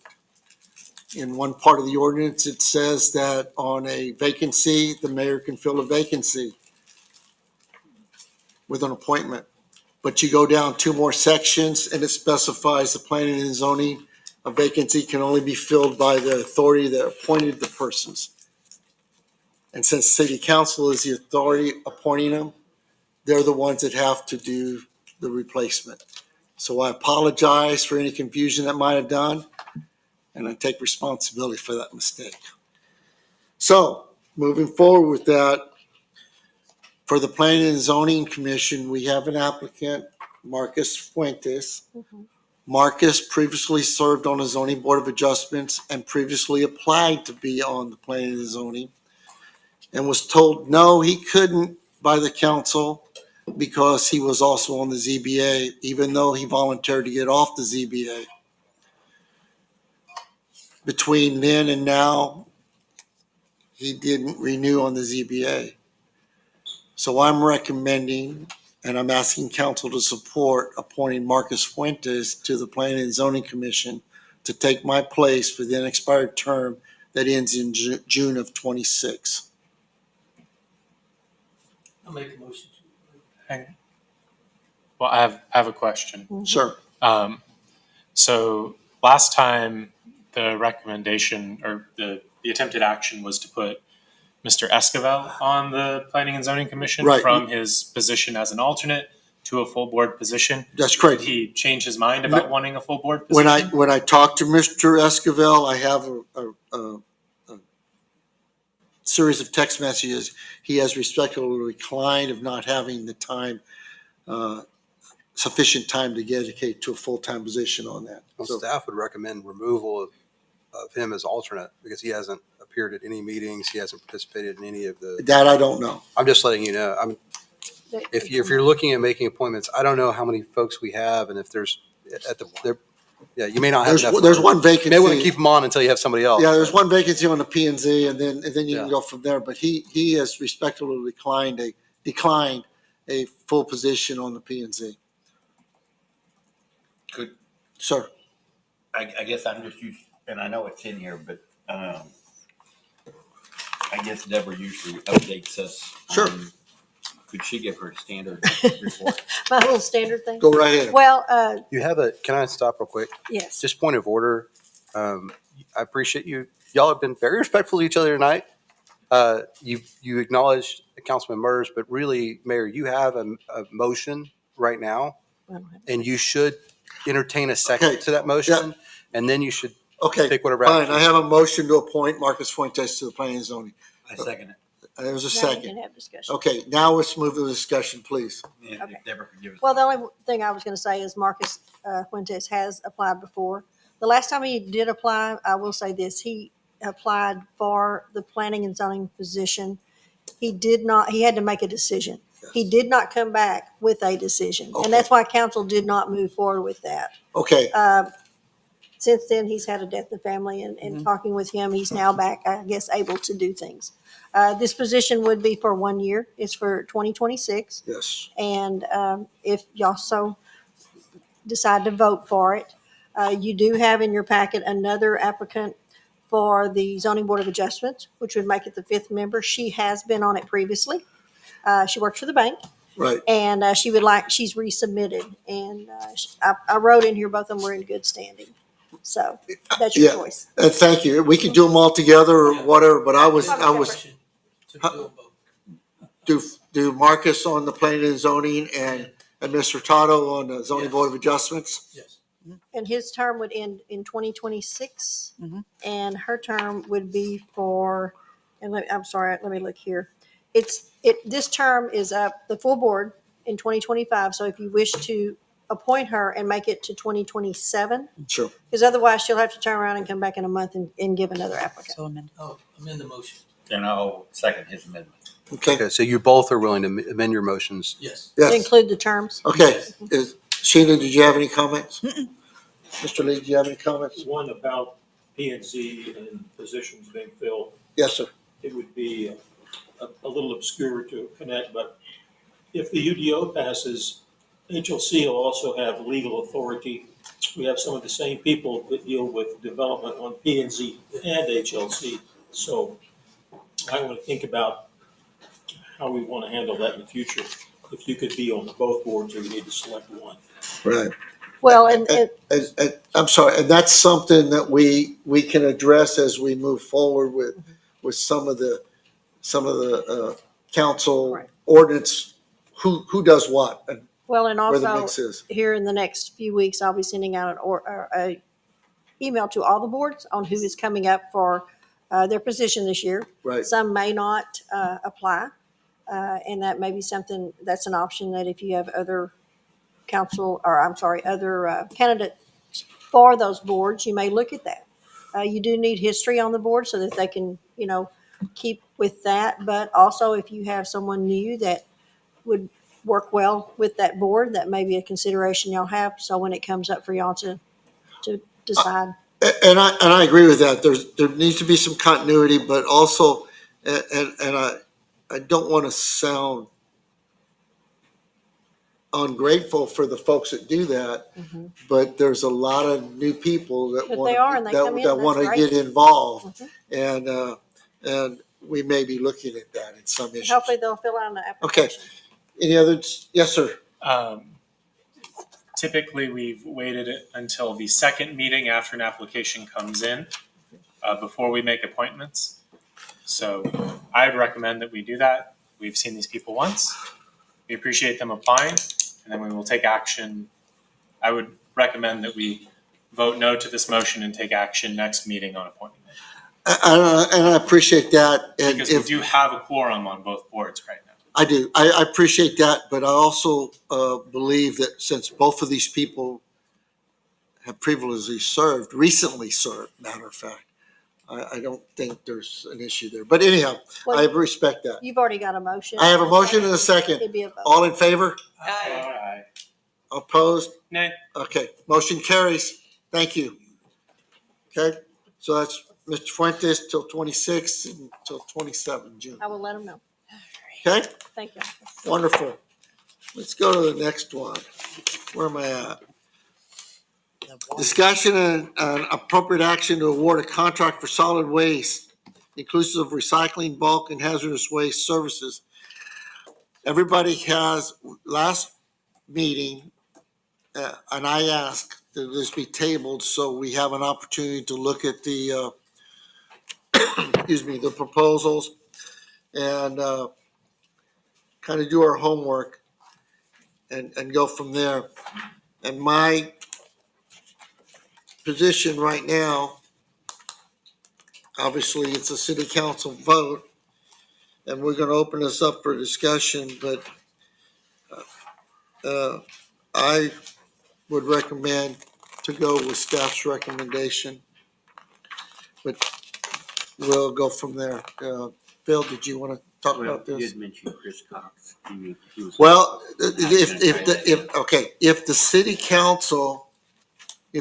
council, would like to have a discussion with the folks, then we can do that. Otherwise, the city council can, based on the information, we can go from there. Yeah, you have all three. I was just checking. You'll have all three of the respondents here. So Okay, if you'd like to hear from them, but Mayor Alexander, based on your conversation you had with council, Yeah. one of the things y'all stated was if you want to hear from folks, that'll take, according to your own rules, y'all kind of confirmed this at the last meeting, it takes a vote of the council to absolutely. listen to them. Just so you're correct in pointing that out, and that's That's I my guess point council right now. committee, If you'd have to basically make a if motion. if, to have if there's a motion second and a vote of council to literally basically we interview haven't done them, that in the past. fine. This meeting. Otherwise, I'd entertain a motion to take action. Yeah, well, I'll make a motion to list them, but the only, I guess I need a second before discussion. Your motion is to have a presentation or at least have give an opportunity for comment from the three respondents? Yes. To have basically an exchange question answer period from city council. Am I correct in that, basically? Yes. Okay. Is there a I'll second that. Okay, motion and second to move forward with. And as discussion is the only reason is that Chris is told, and we know because he used to be with waste management, but he was told at the beginning of the meeting when he wanted to do citizens' comments that you're going to wait till later, and I think it would be unfair to tell him, no, you don't have any opportunity to address anything. Okay. Because you could have handled it during citizens' comments. And I understand that, and with no disrespect intended, I believe that we went a little too far in the last meeting with citizens' comments to allow a potential vendor to actually talk about his stuff. But that's my opinion, so I don't think it was appropriate issue in citizens' comments. But if the city council wants to have this, we can go for that. All in favor? Aye. Aye. Okay, 3, 4, Aye. we're moved. Okay, motion carries. Let's go, Scott. Well, this is really Q&A for you all. So one of the things I just want to point out, back up, and I didn't prepare a presentation or anything else, but one of the things y'all requested was a comparison of all the proposals and copies of those proposals. So you have copies of the proposals, but we also took and made a matrix. So hopefully you can refer to that in the. Is it possible to show that up there? Yeah. The only reason for people who are sitting in the. Yeah, but this contains pricing So information. can I ask a couple of questions? I don't have to rely on that while we're waiting? Well, Well, it's not going to come up. I'm not going to put it up there. let me ask one more question. Mhm. Do all three parties have access to what their competitive bids were? No, I don't believe so. Then that's really not something to We can't put it up. Yeah. talk Can't about put that. You're right. Yeah, that's something we really don't need to talk about that. Right. Okay, we need to keep the conversation to qualifications and things like that. Pricing's proprietary. We want to keep that there, so we don't want to. Yep. Okay, we good? Yep. Did you have anything else you wanted to Oh, ask? yeah, I got questions. Do- Scott, Sorry. what did we budget for the trash contract? And we don't have a total amount that each bid submitted in the packet. We have a breakdown of numbers, but not the total. Well, there's not a budget. So keep in mind, this is a pass-through cost for our ratepayers. Okay, So we don't budget that. Okay. We budget the revenue, okay, and generally we do a 10% markup. We do an admin fee, right? Yeah. okay, all right. So, yeah. So then, for bulk pickup, we depending on who we choose, we're back up to 6 cubic foot because we had knocked it down to 4 cubic foot this past year. So we would go back up to 6. It depends on which one you're looking at. Right. And that's what if I can just say one thing, generally speaking, if you're happy, and this is not arguing one direction or another or any supplier, but one way to consider what you have in front of you is if you're generally happy with the services you received and the price you're paying, there's no need to change. Like Waste Management's doing a good job. We pay what we pay, we get the service we get. Okay. The reason we took this out is the contract is up. It's a good opportunity to look at, well, what are the other options that are out there? Not everybody approaches solid waste services the same. It will be different. There'll be subtle differences between each one. And it's really comes down to, one, is there an opportunity for a cost savings? Because the city's going to, in some sense, the city's going to make the same amount of money from a revenue standpoint either way. It really comes down to the ratepayers, and it is two aspects, right? What are they paying and what are they getting? So is there an opportunity for you to look at your constituents? And obviously you all live here, as do I. Or is it an opportunity for us to get what we think would be better service or pay less, right? And ideally both. That may not be feasible, but that's really what if I were in your seat, that would be the mental exercise I'd be trying to go through is there an opportunity for an improved service or a lower price or both? Okay. Depending on who, no matter who we go, I know we had separated commercial trash out from residential. And they're the ones that would have to contact the current contractor and everything like that. Is that going to remain? No. Is it a commercial bill direct from? Right. So we're currently doing that with waste management. It didn't start out that way. Right. Right. If you continue with waste management, I would assume we would leave things as they are. Okay. If we were to go with a new supplier, then we could negotiate that. That's up to you all, Okay. right? Okay. We did it out of convenience, frankly. When you look at the number of calls and issues, there were a lot of calls and issues with customers, and mostly with they didn't come pick up, or it's overflowing and I got an overflow fee and some other issues, and that it was just easier to let waste management handle that directly with those customers. Okay. And they were able to resolve some of those customer related issues by helping them figure out, well, what was the appropriate time for them to pick up? Do they have the right size container? Because again, that's the business they're in. So they were able to help them do some of that. But ultimately that would be a decision that we could make with the new, if you just select a new provider. Okay. Did the city on the ones spent on that, did the city collect a franchise fee on the commercial account? Yes. We collect a fee on both. So on the residential ones, we have an admin fee. On the commercials, we did a franchise fee. I think honestly, if you look at our Something fee like that. schedule, Something like that. Admin. yeah, if you look at our fee schedule, But different levels fees. Okay, I just thought I'd ask that. Okay. And I got one more. If we change contractor, does the city have a plan to notify both residential and commercial of the changes, delivery date, dates and all that kind of stuff? Have we started drafting a plan to communicate to our citizens? One, we don't know that there's going to be a change. Right. That's up to I you said all. if. Two, we've delayed said this a if. little bit from where we intended to make the decision. So I don't have much of a plan, but that'll be the first thing we do tonight. Once y'all make a decision, is figuring out how to get that Transition. communication out. Okay. I do want to speak to what I perceive as one of the big differentiators for the recommended solution, STRD. There are a couple of things. One is just the way that they're going to approach your bulk limbs and whatnot. That's been just in my short tenure at Castroville. That's been one of our biggest issues is how the city looks after a storm. We have a tremendous amount of debris, and it became a sticking point, and it's a pretty common sticking point, frankly. But they have basically stated, no, we'll do an on-call service, and they're not going to restrict us to it has to be bundled and it has to be 4 feet long, and they're going to come and take whatever What's out there. we basically put out there. It's going to be very similar to what the city used to have, and this was part of the learning curve I had to be in. I didn't realize y'all had been in a take-all contract with Waste Management previously, Yes. and there were a lot of people who were used to that take-all. So we're kind of going to go back to a take-all process like we had. So I think that's a big differentiator between the three. Yes. But that's beyond that, they're very, very similar, and it comes down to pricing, et cetera. I think for a little history lesson, I think this, it was Garbage Galver, which turned to Waste Management. It goes back to '88. The first solid waste contractor the city had has been the same one for the last 37 years. Oh, wow. So just an FYI, just for a little history context. And, That's all I had. provide Long history. Yes. All right, that's all I had.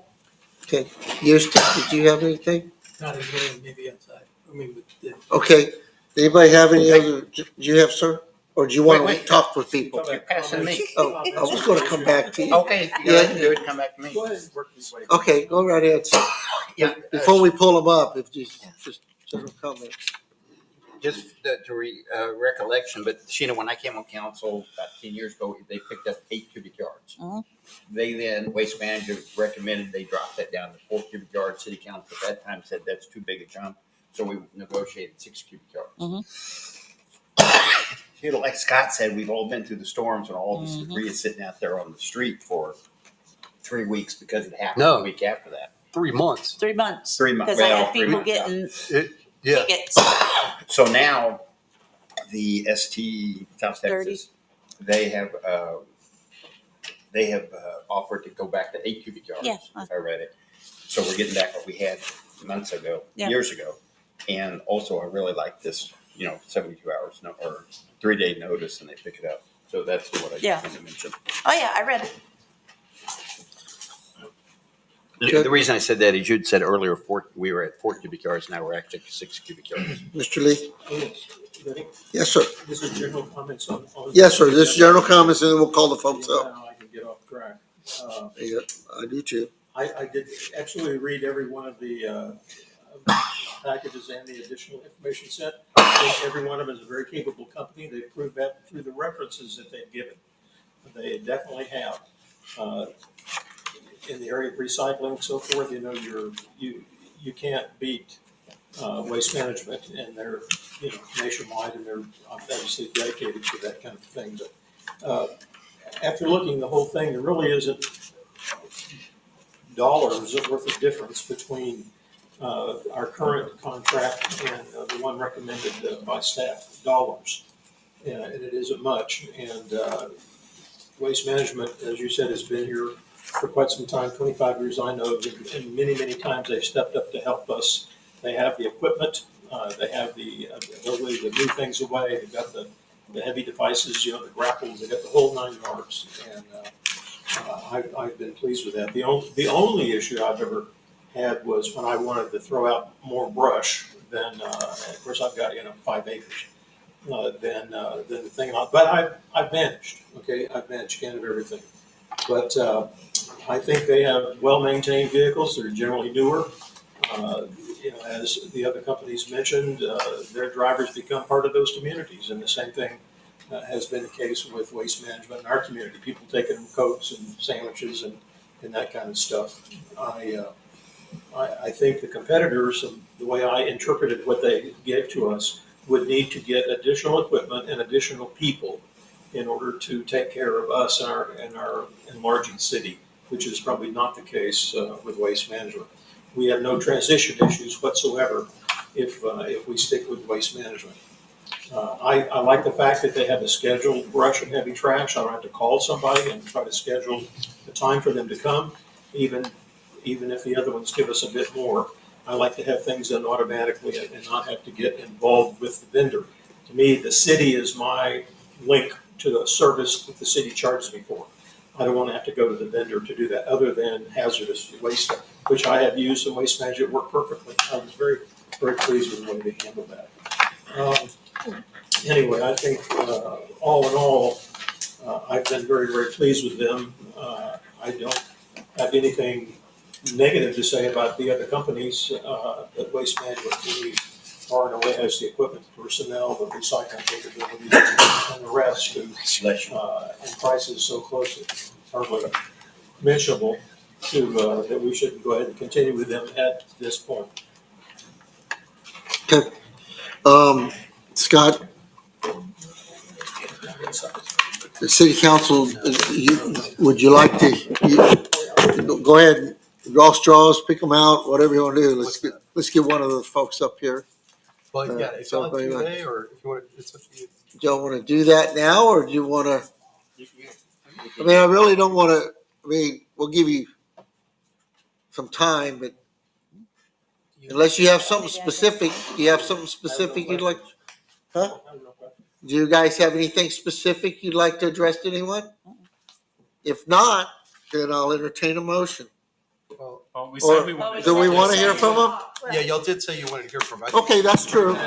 Well, let's go ahead and give everybody 3 minutes. Can I say one fast thing? Sir, The only thing is, when you do make a motion for whoever, you have an ordinance in front of you because it's a franchise ordinance. right, And so when you make your motion, just say whoever you choose name the name for the ordinance. by ordinance that you're, yes. Yeah, it says Right. vendor in there right now. Right, I'll put the vendor in. Yeah. okay. But Well, I'll tell you what, let's go right down to, is it Mr. Cox with Frontier? Yes, sir. Come on. Mayor, I'll give you 5 minutes. okay. Good. Well, I'll just start first by addressing some of the comments that were made before I even make my own comments. So with respect to Mr. Dixon's comments on pricing being the highest concern and standpoint, if you look at the paperwork that was provided, and I'll take a step back, there was a comment made that pricing should be proprietary. We've been doing this. I think all of us can agree pricing is not proprietary information. When you make a proposal, it's open record, and it's already been published. So it's not proprietary. Okay. It's already there in your agenda packet. So we all have it. Every resident has it already that looked at your meeting notes. It's there. And the concerns that we raised in my letter, the concerns that we raised in my comments, can be seen clear as day in that particular Okay. that matrix. I wasn't aware of that because we were asked that these are, well, the contracts you received were confidential. okay, Well, even still, I would have no Proposal. opposition for our company. okay, Information for you to know. okay. Yeah, okay. I would So- say myself, Frontier, even It's work fine. for Waste Management. I can't speak for Gary here, Sure. but we would have no. I mean, even when I was there, we wouldn't. This is his business. Hey, other than proprietary confidential information regarding our equipment services, it's. I mean, Okay, it's open and clear, and that's Fair why enough. we do this. fair enough. So specifically, and another comment to whether or not we could have spoken in public comments throughout the state. That's exactly what it is. Your own city attorney allowed for that. I understand that. Yeah. So we've given public comments in numerous meetings. Other companies have done it here far and wide. So aside from that, when it comes to pricing, if you look at the pricing as written, it just doesn't make sense. There's no objective way to look at it. You have two companies that were $9 to $10 away from each other, rated the exact same rate, exact same evaluation score of 5.1. You have the recommended company who is scored the highest at 6.9 when they have a residential rate that's not even comprehensive of all the residential services that were requested of the RFP, including curbside recycling, that are higher than my company, a little bit lower than Waste Management, and yet they're scored at 6.9. I mean, it just doesn't make any sense. And then if you look at your evaluation matrix, there's a number of items that are left blank, not just for, I'm not even going to just argue on behalf of our company. I'll do it on behalf of the recommended company and Waste Management. There's a number of areas that are left blank. There's areas that are left with question marks. There are areas that are left unquestionable. And at the end of the day, many of those items, and if the letter was provided to you that I shared this afternoon, I drew specific references to our proposal that aren't even calculated in that reference of the comparison sheets. Some that I can draw out is, are we offering service days of the same service day? Are we offering recycling? Are we offering hazardous waste collection? Which we are. I'm not sure if the other recommended company can say they're doing that. When mention of the community sponsorships, the boxes that we would provide to the city at City Free Services, that wasn't even mentioned. If someone's responding to your RFP, you would also think that if they're responding, they're automatically going to agree to the fact that they're going to give you what you're asking for. So I just don't even understand how it's not graded out in that way, particularly the 10% franchise fee. I mean, our rates are calculated within that. That was also mentioned in the letters that I provided you. Not sure if Waste Management or the other company that was recommended can say that. So, I mean, if you look at it all the way through, there's a number of areas that are left vacant, and just frankly, it just makes absolutely no sense in regard to all of the proposals that I've done with this company, with other companies, not only working as a representative of a private entity, but an advisor and consultant for municipalities across the state on these services. I've written RFPs, I've evaluated RFPs, I've helped cities of this size and larger evaluate their RFPs, and there's no uniformity in this evaluation consideration process. And that's been our biggest concern. So, I mean, I think I've been very clear on our service offerings. Our proposal is written well. The follow-up evaluation, the follow-up statements that we've given previously are clear. I could tell you we're $17. I mean, if you're voting tonight, or the presence of this council is to vote tonight to raise, to pick a company that's going to raise the rates of residents proportionally to what they have now, without you're essentially offering higher service, lowering the rate, but then also reducing the level of service. So, and I apologize. I mean, I know I've said multiple times that I've been prepared to talk. I thought it was going to be in a more formal situation, not just up here rolling off the cuff, but we've written as much as we possibly can. We've been as clear. And I think that's why it's important. You yourself, Mayor, mentioned transparency and fairness. Yes, sir. And I think it's important that all of that is on the record. Yes, sir. And then not evaluated in a process that really just truly doesn't have any objectivity to it. And I'll end it with this. Everything that we've stated in the letters, in our public comments, can be proven with the document that the staff provided itself. I didn't even have to do anything. So I'll leave it at that. All right. Thank you, Mayor. Thank you very much for your time. Can I ask him one question? Yes, please, if you have any questions. You pointed out the $17 rate. Based on my understanding, that is not a guaranteed rate for the duration of the contract. That's something that will be adjusted annually. That is the standard. Yes, sir. That is the standard for every company within the waste industry. And I'm not sure if that's being proposed by the other provider. I would suggest that you ask that question because that's not something that we've ever seen. So that $17 rate you're mentioning, which is that would only be for the first year, and then after that, The initial term. Yes, sir. Right. And then anything thereafter, standard, and I would presume Waste Management would have done the same, or any other responsible respondent would adjust rates based on CPI or some sort of mechanism to account for inflation. All right. Thank you. Yes, sir. So hold on a second. So I'm going to ask you a question. You said 17. Isn't it actually 19? Our lowest service offering proposal is at $17, and that's for an alternative proposal to allow residents to enjoy a significantly reduced rate than what they're paying now. Based on the RFP as it is written, Sure. we replied to the RFP at $19.10 based on all services requested. And again, I'll say all in quotations because there was not necessarily a requirement or uniformity of requirements. This is what we would be looking for. Okay. And now even that is not being followed with an offering of maybe 8 to 10 cubic yards offered by the other respondent that's being recommended. I'm not sure if the same opportunity to give a best and final offer or to even see if the other parties like myself and Waste Management would have been able to offer that. And I know we would. So. I understand. Thank you. Anybody else have a question? No? Okay. Thank you, sir. I did have a question. Oh, for this gentleman? Yes. Yes, I'm sorry. I'm sorry. Yes, sir. As I looked at your sheet, or I looked at the sheet that the city prepared from your material, and I've been known tonight to make a mistake or two, it appears that after the first year, it's automatically going to go up $2 a year plus the CPI. Depending on which proposal we're looking at, yes, sir. The alternative or regular? At the basic rate. Okay.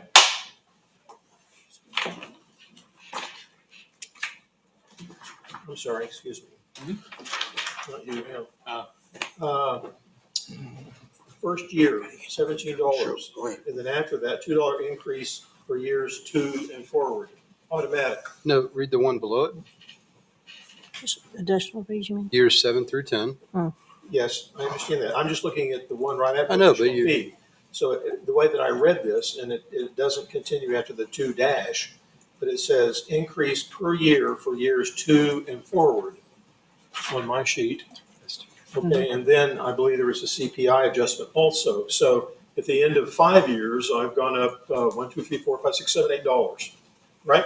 Plus CPI. So at that point, you're really at $25 Which is where your original proposal from the recommended I know, but the rest company of is them- at already. The other proposals I'm looking at are fixed, other than CPI increase, which you're also taking. They all have that, but at the end, 5 years down the road, you're basically at the same level as the other ones. Yeah, I would ask, I would ask the council and, let's clarify if they're fixed. And respectfully, Councilman Lee, I wouldn't rely on the matrix itself as it's prepared, more so the proposal, because that's what I'm pointing out. Our proposal is not referenced adequately within the matrix. And my recent letter that I provided to you all references areas of our proposal that were left out of that matrix. I understand, and I'm not in a position to ask council to table anything else tonight. Yeah, I understand. Yeah. Well, respectfully, sir, yeah, I'm just asking, the same level of transparency and the same number of inference on how you have your ordinances requested to be written clearly. The same should be done for the evaluations of a proposal of this nature. Okay. Yes, sir, Mr. King. It is, since we're talking prices, it looks like you are quite a bit higher than the others on the commercial side of the thing, up and down the road there. Correct? It might be. Yeah. Yeah. Yes, sir. We and those are our base rates as proposed with the inclusion of a 10% franchise built in already. I'm not certain if the other proposals have had that franchise fee built in. That was another area of concern that I addressed. I'm not sure if the rates that are proposed there, and I would ask that you ask that question, are the rates that are proposed by all proposals here inclusive of the 10% franchise fee already, or are you going to be tacking that? Are they going to be tacking that on top of that? That wasn't clear. I'm sure we'll ask that question. Yes, sir. The other thing is that, however, these commercial rates will have CPI increases, correct? Should be that case. Yes, sir. From our, For you all? yes, sir. Yes. Okay. And then also, we were also, look, I'll tell you this, there was a number of council members that I worked with over the years here that are not here on this council that had similar questions and concerns about where do we put the onus on it? Are we putting the incumbent are we asking residents to subsidize the businesses or the other way around? Sure. And at the end of the day, we wanted to make sure that we proposed a rate to the folks that vote you in that is affordable to them, right? And not the business community that is either a big box store that's moving in and then which is why we also place in our proposal consideration for locally owned businesses to have a program of a locally owned business discount. If it's designated by the city, we would have been willing to do that. Okay, I have one last question, and before we end this, I just wanted to say, because I see one vendor has a senior rate, one is offering a 10% discount for 65 or older, yay, and yours is open to discussion. So I think that's part of the RFP was specific to a senior rate. Well, Discount. I think that's open to interpretation as well. I mean, the RFP, respectfully, whoever prepared the RFP, it was a wish list of items. It's Sure. not. It wasn't. Here is a uniform rate sheet and structure. If you were to propose this, give us this rate. If we would have had that, I would have given it. And I'm certainly willing to do it. And I can say right now, we would be willing to do a 10% franchise or 10% franchise fee, number one, and 10% discount for senior citizens. Okay, all right. So, Thank you very much. Yes, I sir. appreciate that. Let's move on to STRD.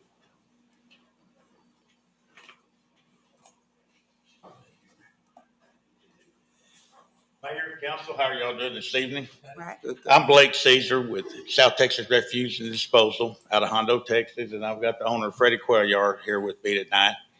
And I'm just going to respond to some of the questions you had and some of the things that were said before me. First of all, we are a local Medina County company. We currently service Hondo, Natalia, Somerset, and Sabinal. I have lived in the county for about 18 years. I lived back toward Quehee and currently live in Divine. So I've been through the town for the last 18 years. And I have worked for some of the corporations y'all been speaking of. And it has, what's the word I would like to use? I've been through Castroville and I've seen the brush piles and I've seen the bulk piles. And our biggest selling point is that I have about 15 trucks come through Castroville every day. every council person, and I don't care if every citizen will have my number. If there is an issue to be taken care of, it'll be taken care of that day. We come through here, we live here, and we support Medina County. And we currently have over 2,000 customers in Medina County in the country. And another issue that was brought up was CPI. Our prices are what we said. We limit our CPI from 2% to 5%. And unfortunately, times hadn't gotten good where we're seeing a CPI of 10, 12%. But we like to do that because it protects the city and protects us. At 2%, we still have increases, fuel, landfill, labor, and 2% allows us to cover it. And then 5% protects the city so that if CPI goes to 10%, you don't get hit with a 10% increase. And that's just the fairest way we've been doing contracts. I've been in Medina County with another company I started back in 2007. And I had most of the cities in the area plus a few others. But we're a small company and we take care of our customers. And we develop a relationship with our city. When you have a customer service issue, you don't talk to South Carolina or Arizona. You talk to Hondo and you'll talk to our people. We know the town. We are here committed. And if you talk to our current customers, we develop a relationship that we're a partner with the city. We're not a vendor to the city. And I think that we've been involved with the city of Castroville. Freddie's been in business for 18 years. We are here for the days. We provide roll-offs to the churches. And we want to be a partner with y'all, not just a vendor. And any questions I might could answer for the council. Mr. Lee? Recycling, could you go into that once more about how you guys handle recycling? We gave two options in our proposal. Yes, I saw those. One, we gave a lower rate that we would have a central location, that the people that wanted to recycle could bring the recycle to us at no charge. And the other option is to continue the house-to-house recycling. And we'll provide a container for that. We currently have been the provider for Medina County for the last 15 years. So we have a collection station right outside of town that's open every Tuesday and Saturday. And we have them through Medina County. But we are willing to provide either service that the city would like. And we are going to give the city 100% back of any revenue that is provided through the recycling program. Let me ask you a question on that. Is it an either or it could be a combination of? It's either or. Okay. And no, fair enough. Because one time, years ago, I had Hondo, and they wanted to have a recycling program. So I did a pilot program. Okay. And I had 120 people sign up. Well, you can't go into a town and do recycling for just 120. Sure. And so by the end of the third month, I had 30 still putting it out. But I had to do that to show that they did not have the interest to recycle in Hondo. I understand. And so now I have you got to give me a little. now I have a out at the Hondo collection station. We take recycling out there for the people that would like to bring it out. I'm sorry, Mr. Lee. Do you have anything else, sir? No, I'm fine, thank you. Mr. Murs? Mr. King? And Scott, maybe you can help me with this, or is John still here? The 2325, that would appear that that's the cost for the off-site recycling, because I do know that they gave two costs. I don't remember which one. That's what it looks like. Right now on your matrix, it shows 2325 for the off-site recycling 5 years. Is that the price for the off-site recycling, or is that the price for the picking it up at the house recycling? I would think that's offsite. Do you know that off the top of your head? Go ahead. 2325 is to have a collection if the people would like to bring the recycle to us. Okay. 2625, we provide a new container and we will pick up weekly the recycle. So what we have now in Castroville would be 2625. Yes, sir. And then there's explain again the 2%, 5% on the CPI. CPI is that If it's 2.2, that's going to be the CPI. If it is 9.8, it's no more than 5%. Okay. So that way y'all can budget and know that your cost is never going to go up more than 5%. And that's the combination of the CPI and your fuel charge. I think in our existing contract, the waste management combines the two. Our fuel charge, I'm not exactly the exact figure, but you won't get a fuel surcharge unless it goes over $5 or $6 a gallon. Is the base amount, when does the CPI start? Second year, third year, fifth year? Second year. Second year, okay. So I want to ask that.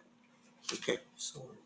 So in the matrix, where that's not listed out in the matrix as far as the CPI increases for waste management or for. Correct. It was in the RFQ. Well, I know it was in the RFQ. I just. Yeah, you're right. It didn't, I'm looking at the It didn't matrix, come over but it yet. should be there. And one more to clarify, the 10% fee, franchise fee, it's included in our price.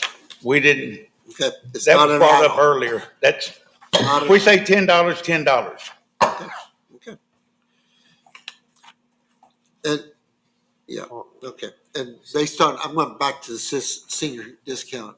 Once the cities informs you of who qualifies for that, then that particular account, the city gets that, and then how the city addresses it, the city addresses it. Right, right. And we do that in all our communities. It's based on. And we do offer, if we have disabled people or elderly people, we'll come to the city and say, this gentleman is disabled, or that gentleman can call the city. We will go up and give backdoor service, take the can from their house, dump it, and take it back to their house I see that. at no charge. I see that. And in the communities out here in Medina County, we have, quite a few in Natalia and Hondo. Mr. Marchman, did you have something? Real quick, just for clarity. I'm sorry, were you finished? My data's also, but the 23-25, that is a 5-year contract price, first year, First year, and then it can change. limited 2 to 5%. And, Got it, thank you. okay, one other thing I wanted to add, and now I'm losing my train of thought. This age is killing me. But that we will reach out to our customers and we'll keep the communication lines. Everybody has my number. I take calls 24 hours a day. Now, I may not sound so happy at 1 o'clock in the morning, but I will answer it. But we want to be a partner. And as I said before, we're out here in your community. We're in your county. We're not in San Antonio or the other side of there. And when you talk to somebody, you're going to be talking to somebody in Hondo, and we're 15 minutes away. And that's just an 800 number. No, it's a 830-426. Mr. King, I'm sorry. Did you have something else, sir? I'm sorry, Houston. Yes, I'm sorry. Well, I guess And I haven't said anything yet. we're going to. We're gonna get you. Let me make sure, because Houston interrupted. That's my fault. No, I'm just joking. I'm getting old also. I think, on your, on the, somebody, one of our constituents asked about for the bulk stuff, will you all pick up leaves in plastic bags, or they have to? We'll pick up leaves every week. One thing that I'm glad you said that reminded me.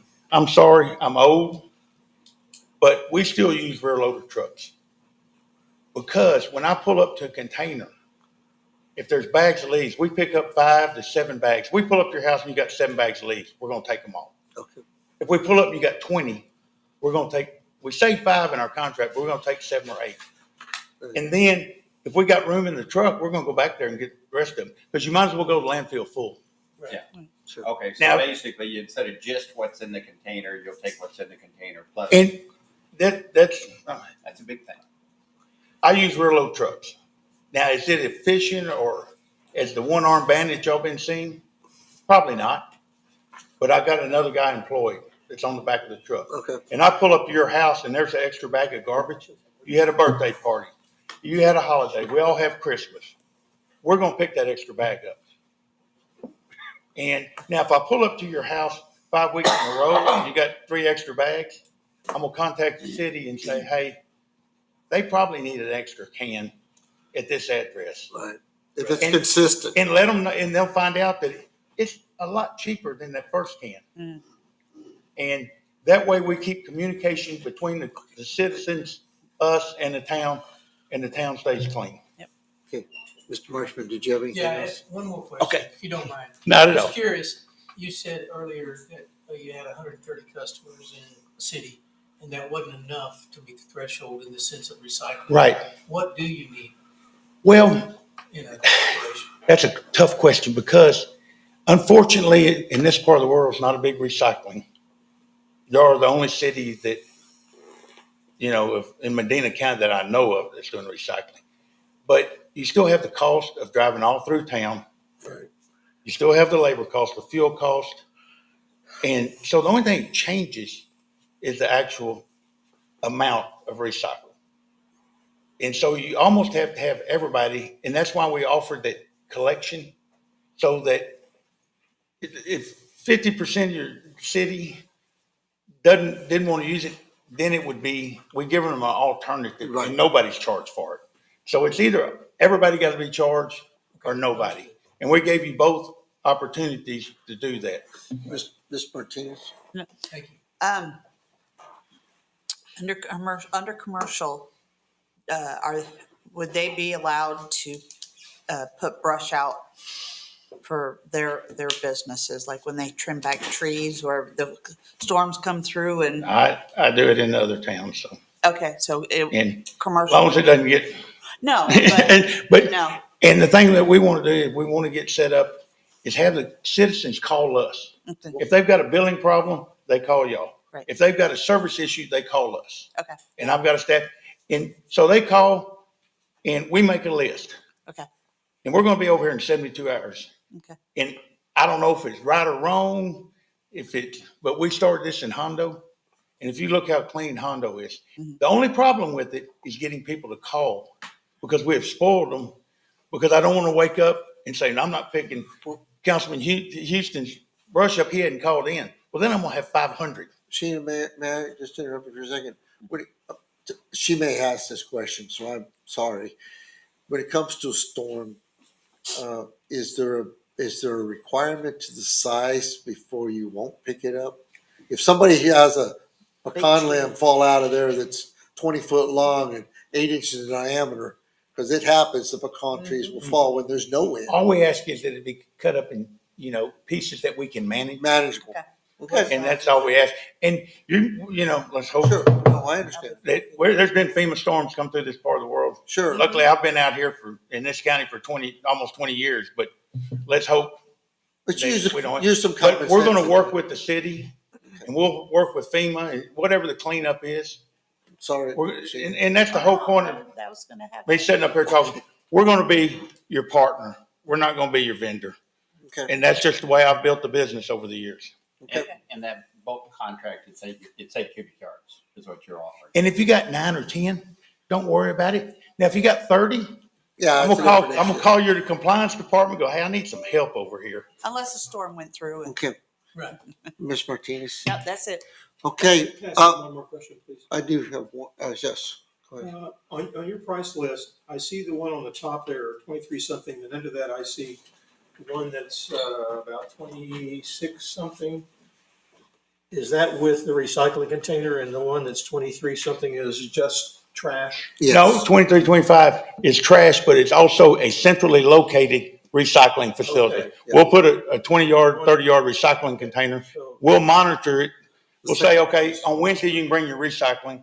I'll have a member out there to meet them, go through with them, make sure everything is recyclable material. so at the house as it is now, it really would be 20, 26 something, Yes, sir. 26.25, okay. I have a question for both you and Mr. Cox. Yes, sir. Okay, I want to make sure I'm fair with this. Container wise, if the city made a change to your company, how long would it take? Do you have the containers readily available, or how long would it take to transition? Meaning that we have what, about 1,000 accounts? You're gonna have about 1,200 residential cans and about 1,200 recycled containers, and roughly about 100 between 75 and 100. Just get a ballpark figure on how long, time-wise, ballpark, transition-wise. I'll let him answer first. Oh, okay. Either way, it's for both of you. It's for both of y'all. I went ahead. I got the residential containers on order. They're just waiting on my call because we had a discussion on whether the start date was going to be June 1st or in September, October. There were two different pieces of paper out there. And so I ordered them, but I have to make the call. If I don't make the call and they're not awarded the contract, okay. But I covered myself. Okay. And it would probably, what do you think, Freddie, 30 days? We could have the commercial. 30 days transition. Well, the commercial can, Yeah, sure. We didn't have any of those back discussions with any Is it- parties with the company or with the city, but we have them in our yard already. Okay. So we're ready to do that. Okay. Yeah. Thank y'all both. I appreciate everything you have. Let's go on with waste management. All right. Well, Yes, sir. Thank you, Mr. Mayor, City Council, and Scott. My name is Gary Gauchi. I am with Waste Management. I'm going to kind of go over this a bit different. Obviously, we are and have been the incumbent for a long time, so I just want to say thank you to you and all the city for everything we've done. I don't really have a whole list of talking points. I did send everybody on the council an email on Friday. Whether or not you got it, I'm going to assume you did. I won't necessarily go over that. I'll tell you how I'm going about this, and then obviously I'll be open for any questions. What I did when I looked at the grading matrix that was up 2 weeks ago, a couple good things. For one, we overall received the highest total score, right? I think I worded that in the document. And then it turned out that from the actual recommendation, we were 0.7 different. And as Chris had brought up, there were some things in the matrix, and it gets very difficult. And, you know, for one, my hat's off to the 5 people who were on that team, because unfortunately, trash, no matter who you decide, it's never going to be just an apples to apples comparison. People are always going to throw things out and do things a little differently. Some people have a recycling drop off that's way less expensive than going to every house. There's all sorts of things, right? Not good, not bad, just different. So for the 5 people who did that, that's not an easy task. What I wanted to do in that letter and also today is just kind of go over some things about us. We know this is a absolutely vital service. We know the contract ends in 10 days, I think. On June 9th is when the actual contract ends. So it's a very short time frame. You know, I went through a couple things. There's between trash and recycle, we're in the city of Castroville about 10,000 operations per month. One of the things that we pride ourselves on, and this is where, again, things get difficult when it comes to pricing, when it comes to following, when it comes to everything, is Waste Management is the largest trash hauler in North America. And that's something that we're proud of. But even more than that, we're the safest. We're not the safest in a county or a city. We're the safest in North America. And where that comes into play, and what I want to, I guess, convey to you, and I'm going to convey this to you as I'm a dad, right? I own dogs. I go for walks in the city. Saving a couple bucks a month means nothing if you have an accident, right?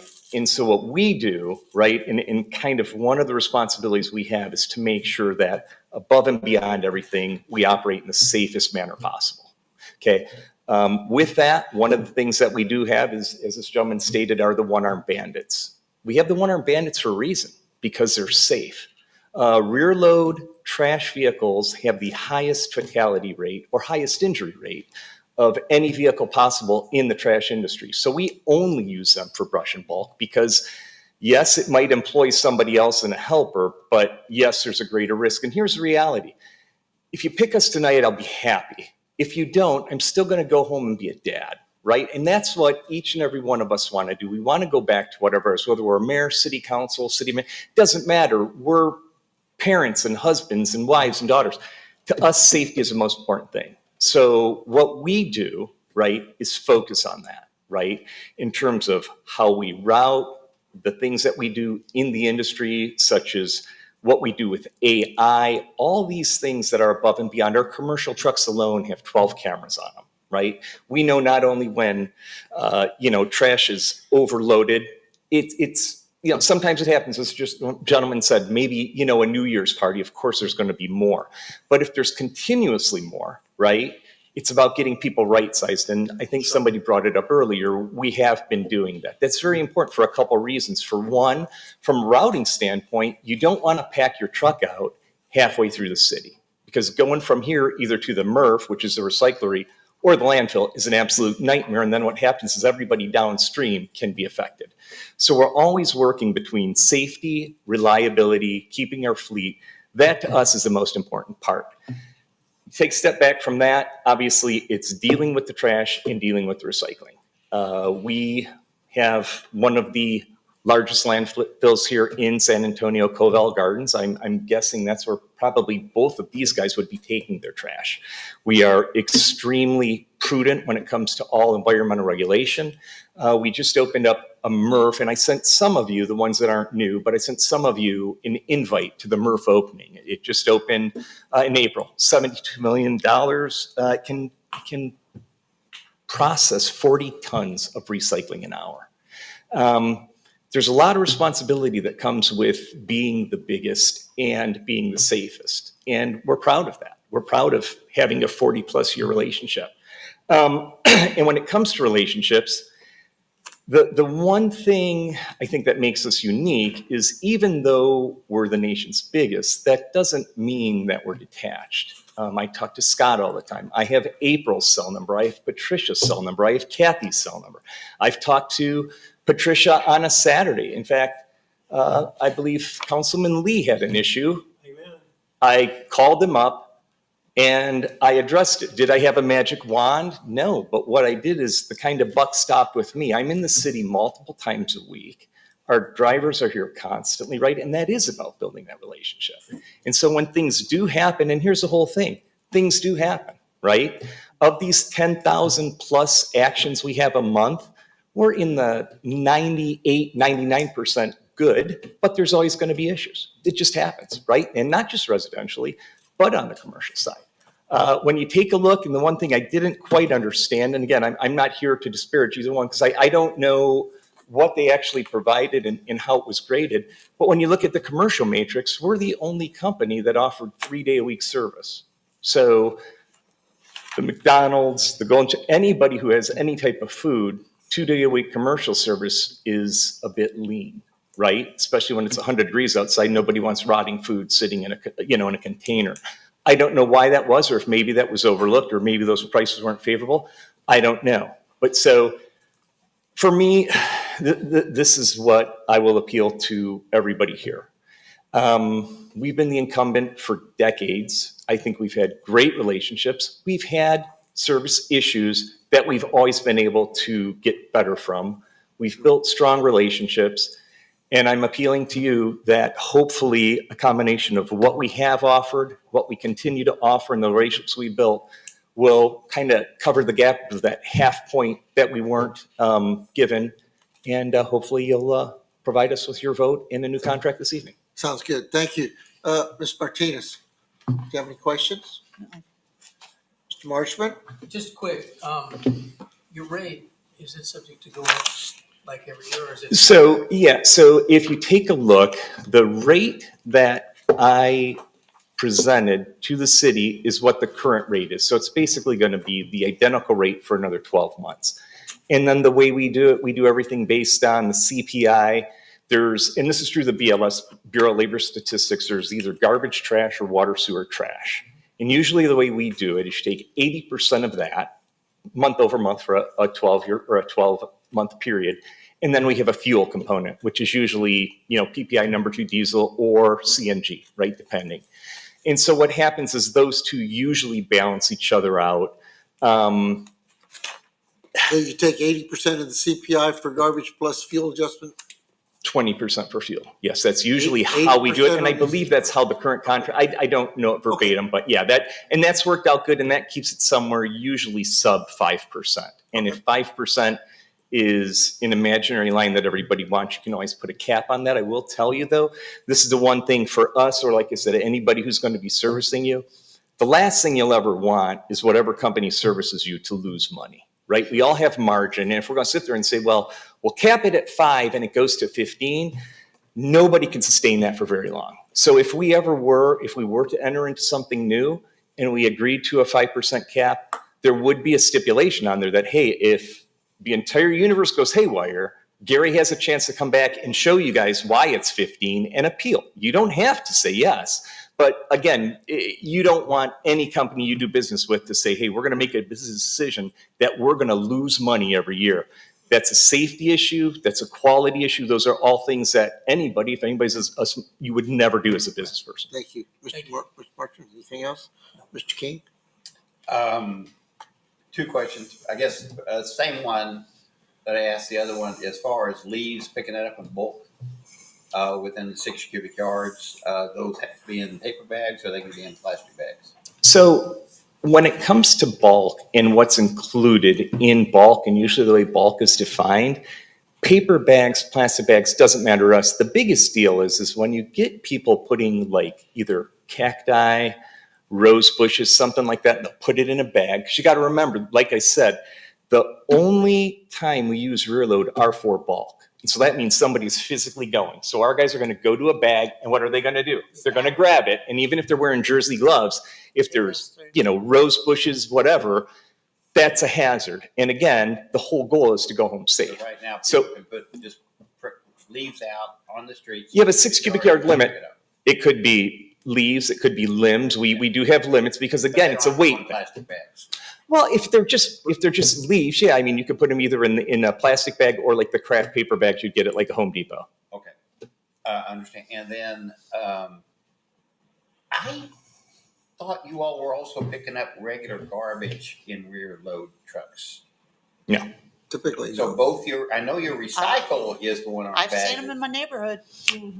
Do what? I've seen them in my I neighborhood. mean, We've got automated. It's called an automated side load, right? And you have 96-gallon containers for both trash and recycle. They're picked up by an actuating arm. Now there could be an instance, right, where something happened. Either a truck broke down, traffic issues, something at the landfill. And if we have, because we service Lido, we service Bernie, we service a bunch of areas throughout.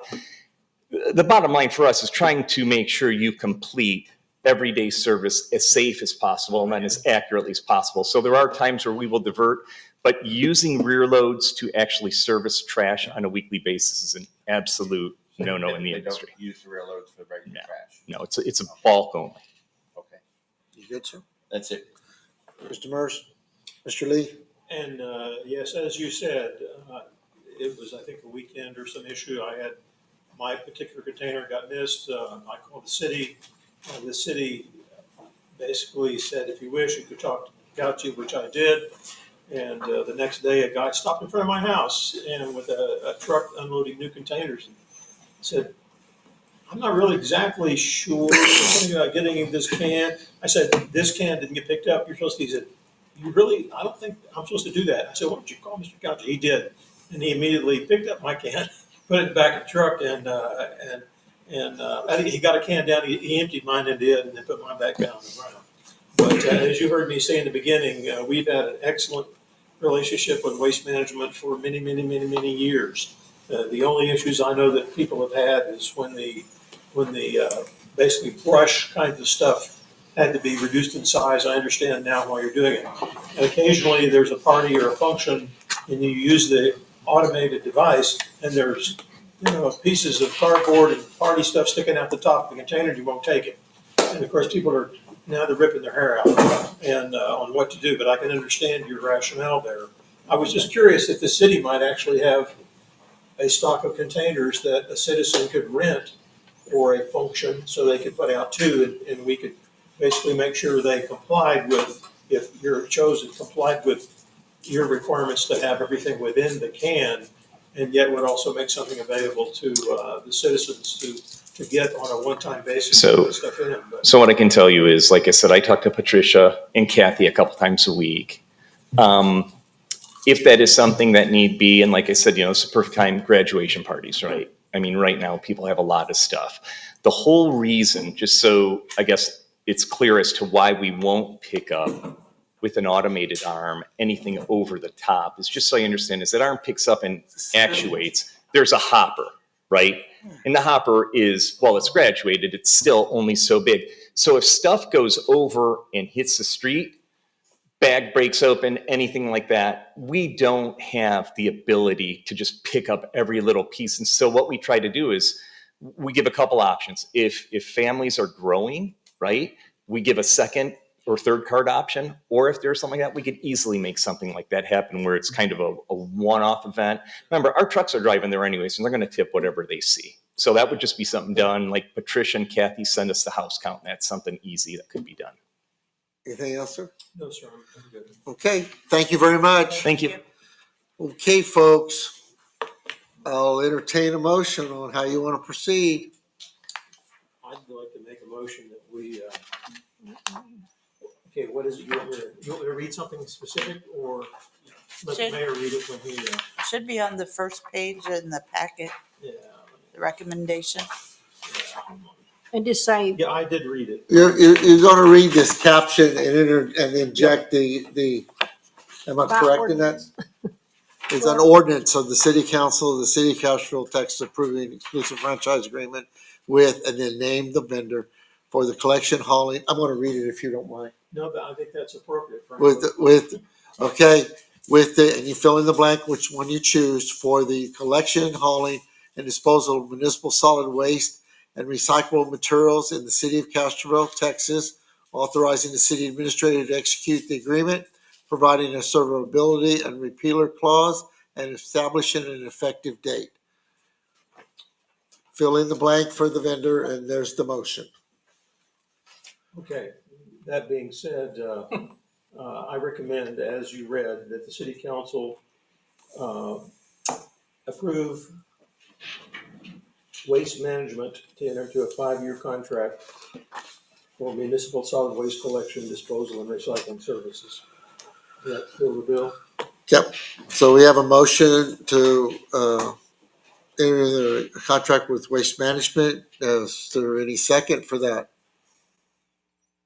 I'll second. You'll second, okay. There's a motion made in a second. I get no further discussion because, yes, sir, is there? Phil can go first. Well, Yes, my discussion is, I think for the value and the services, because again, people are always complaining to me that they're not picking up enough on the bulk storage, and the fact that this whole thing is 72 hours notice, those are two really big wins for South Texas refuse disposal. So I would get, That's okay. so that's who I'm going for.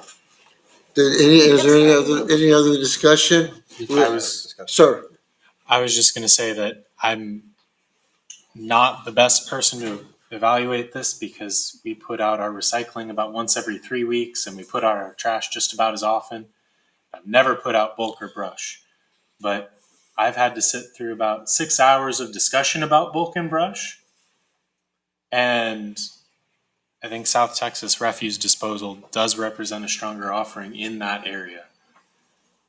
And so, okay, based on what I've heard from neighbors and what I've heard up here, I'm not sure Waste Management is the best choice here. okay.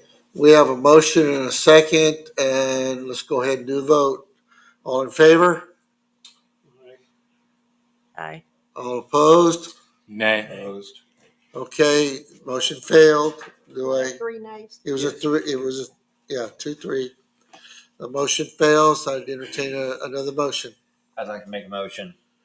I recommend the city council review and approve staff's recommendations to enter a 5-year contract with South Texas Refuge Disposal, Inc., STRD, for multiple municipal solid waste collection, disposal, and recycling services. And follow the verbiage of the ordinance as I read. And follow the ordinance.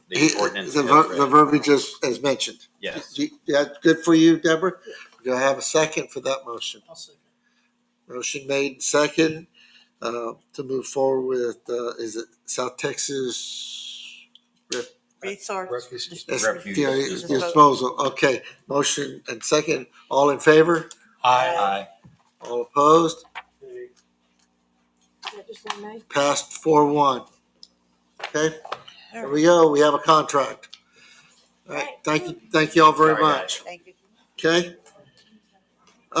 And Scott, you'll work out the transition on that. Well, thank you, Council, Mayor. Thank you all very much. Thank you all very much. My number, so y'all can- Work with Scott. He's the city administrator. Thank you. Okay, Thank thank you. you. Thank you, gentlemen. Let's go real quick for the council nomination and election of Mayor Pro Tem. This is required by statute, the first meeting after the election.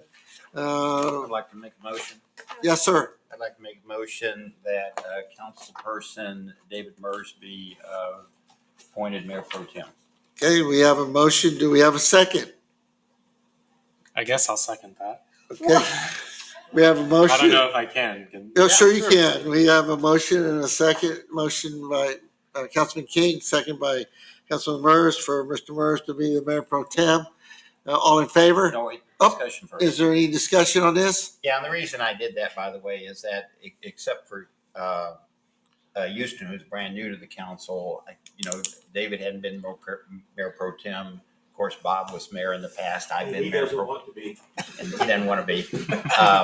But I think it's good to spread that around. The only one duty that Mayor Pro Tem does is step in case the mayor doesn't show up for a meeting, and I think David has the You got to wherewithal to follow do my that. lead, right? He speaks better than I do, so that's why I nominated him. I'll I use my got it. hammer more. Okay, well, I know you will because you've been telling me to cut it off. Okay, we have a motion and a second to appoint David Mers as Mayor Pro Tem. All in favor? Aye. All opposed? Nay. Okay, time out. We've got Okay, 3 minutes. that's a 2-3. 2 and 3. Okay, so let's move forward I'd like here. to make a motion Yes, that Councilperson Martinez be Mayor Pro Tem.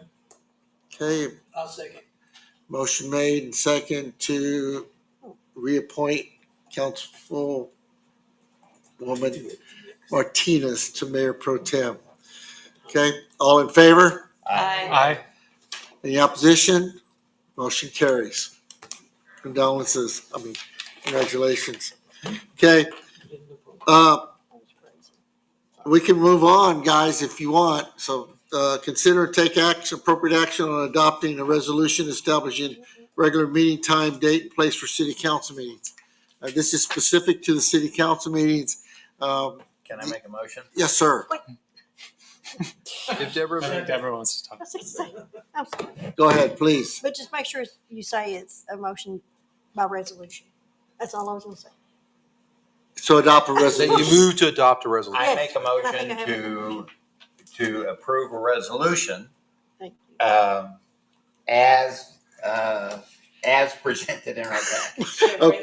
Okay, Oh, excuse me. got it. I make a motion to move to adopt a resolution establishing regular council meetings, time, date, place for city council meetings as presented, which basically includes council meetings starting at 6 o'clock And there's on twice a month at the regular scheduled meeting time. And date time, and executive sessions would start at 5 o'clock. in the event of a closed session. Yes, it's In in closed the, Closed sessions would begin at that, but the open portions would begin at 6 p.m. Okay, motion? Do we have a second? We have a motion and a second. Any discussion? All in favor? Aye. Any opposed? Hearing none. Thank you very much. thank you. Glad Mr. Good King's suggestion. Can I, Thank you. can I Thank you. clarify what that did? So just for special meetings versus regular meetings, Yes, had you not adopted this resolution, and you wanted to have an executive session, right. those would be treated as special sessions and require 4 council members in order to have a quorum. But what you just did is essentially, if you have an executive session, then technically your regular meeting Begins starts at 5 p.m. That's correct. It will begin by calling into an executive It session. will call to order and immediately recess to an executive session Right, and then reconvene in an open portion at 6 p.m. right. And we'll just have Yes. to Yes. convey that to everybody else. So that's Absolutely. That's the intent. okay. That's it. Thank you very much. I appreciate y'all doing that. Next one, consider to take appropriate action on approving a form for citizen participation on posted agenda items. I'd like to make a motion, we adopt the citizen you're stopping me? I couldn't remember if there's an action that you have to take. I'm sorry. Yeah, it says to consider. Consider and take appropriate action. On Okay. approving a Okay. form. Okay, we adopt a citizen participation form. And is this form okay? Yeah, I'm fine with I it. actually have a comment Yes. on the form. Can I get a second? I'll do a second. Second, okay, now discussion? All right, I would like in the note at the top, I'd like to add to that note that you may also speak at citizens' comments at the beginning Absolutely. without filling out a form. But there are two I just different like that opportunities. clarification to be added to the beginning that you don't have to This fill out is the form optional. and wait until the Right. item. What- You can also just speak at citizens' comments. Yeah, what we used to do here was there was a form for citizens' comments, they signed a form too. So there's a record of not only the speaking, am I right with that, Deborah? But just, no, Well, there was a form before of signing up maybe we, for citizens, yeah. way back So, when, yeah. a list, Yeah. a So list. typically with citizen comments, A list. because, all you would ask for is their name and address. Yeah. That's it. This one, Then you're you asking for have that specific recorded agenda item. for convenience. but Right, We don't have that presently. okay. And that's up to you if you want to do that as well. This is only for the Right. agenda items. This is for a specific agenda item for an opportunity for a citizen to So who made the motion? participate. Bob, and it was seconded by Phil King. Phil. So Bob, do you want to amend your motion to It- make a note as requested? I don't think it's necessary. Can I ask a question or suggest? Well, you better ask them here. On this public participation form, Yes, ma'am. we could always put agenda items or something of that nature so that they wouldn't get confused with the citizen comments. Yeah, it's specific to an agenda item, and I'll explain I it can put more that at the in the next title. meetings too, that I could put it. that in is the a title. different issue. But it's It's very in here. important that we, Yeah, it is in people there. understand that this form must be turned in prior to that agenda item.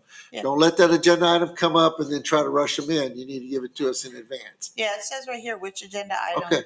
So. Right, So they can bring it to you or a council person. before Correct. the agenda. and then I can, when we call the agenda item, we just turn to you and say, do you have anyone that signed up to speak on this item?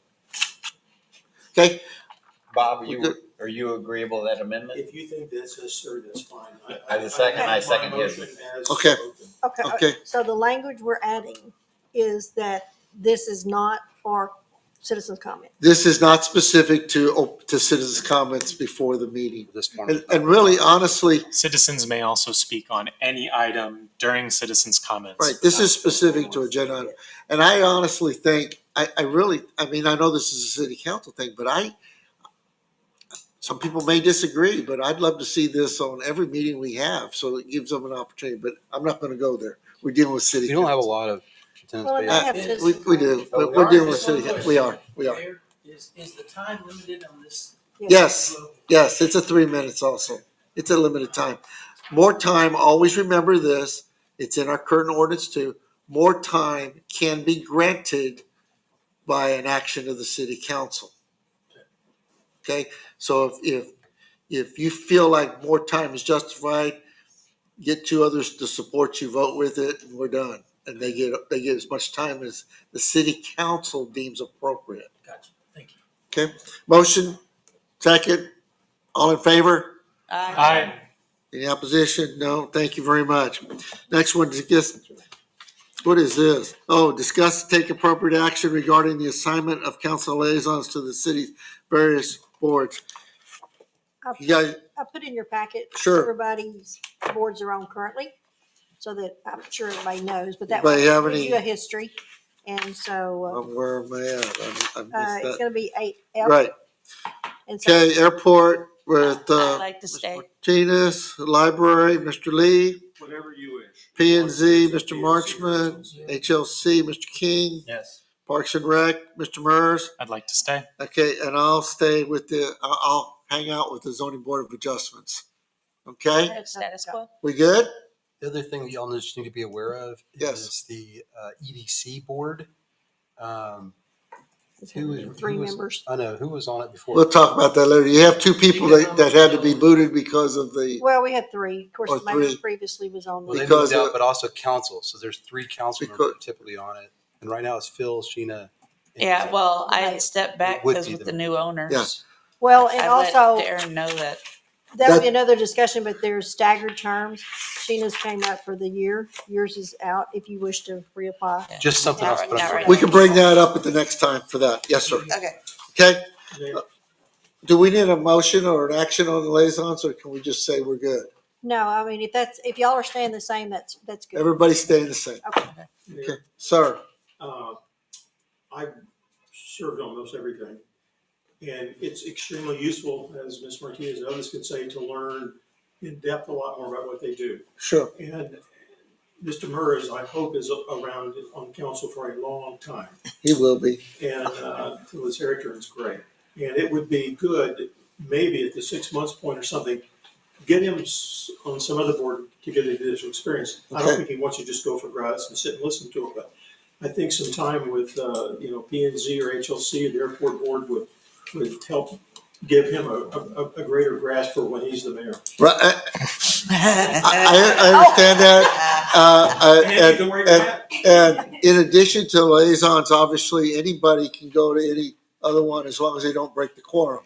So any one council member can go as a second council member to any. If you hadn't said it, I was going to. Yeah, but as soon as that third one walks in, just turn around, walk back out, because it's not posted for a quorum. But two can go to any meeting and at least learn.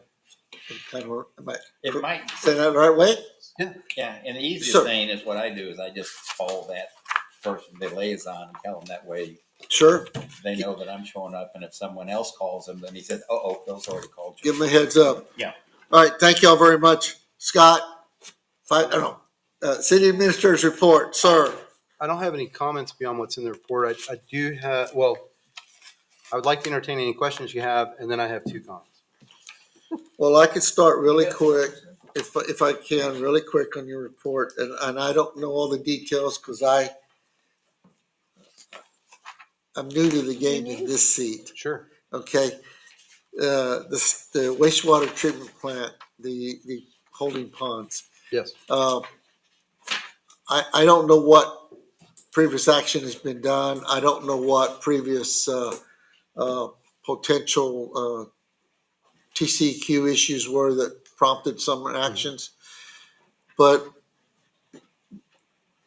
a little bit of history, the smaller one, you worked along the dams, you'll see a valve down under there.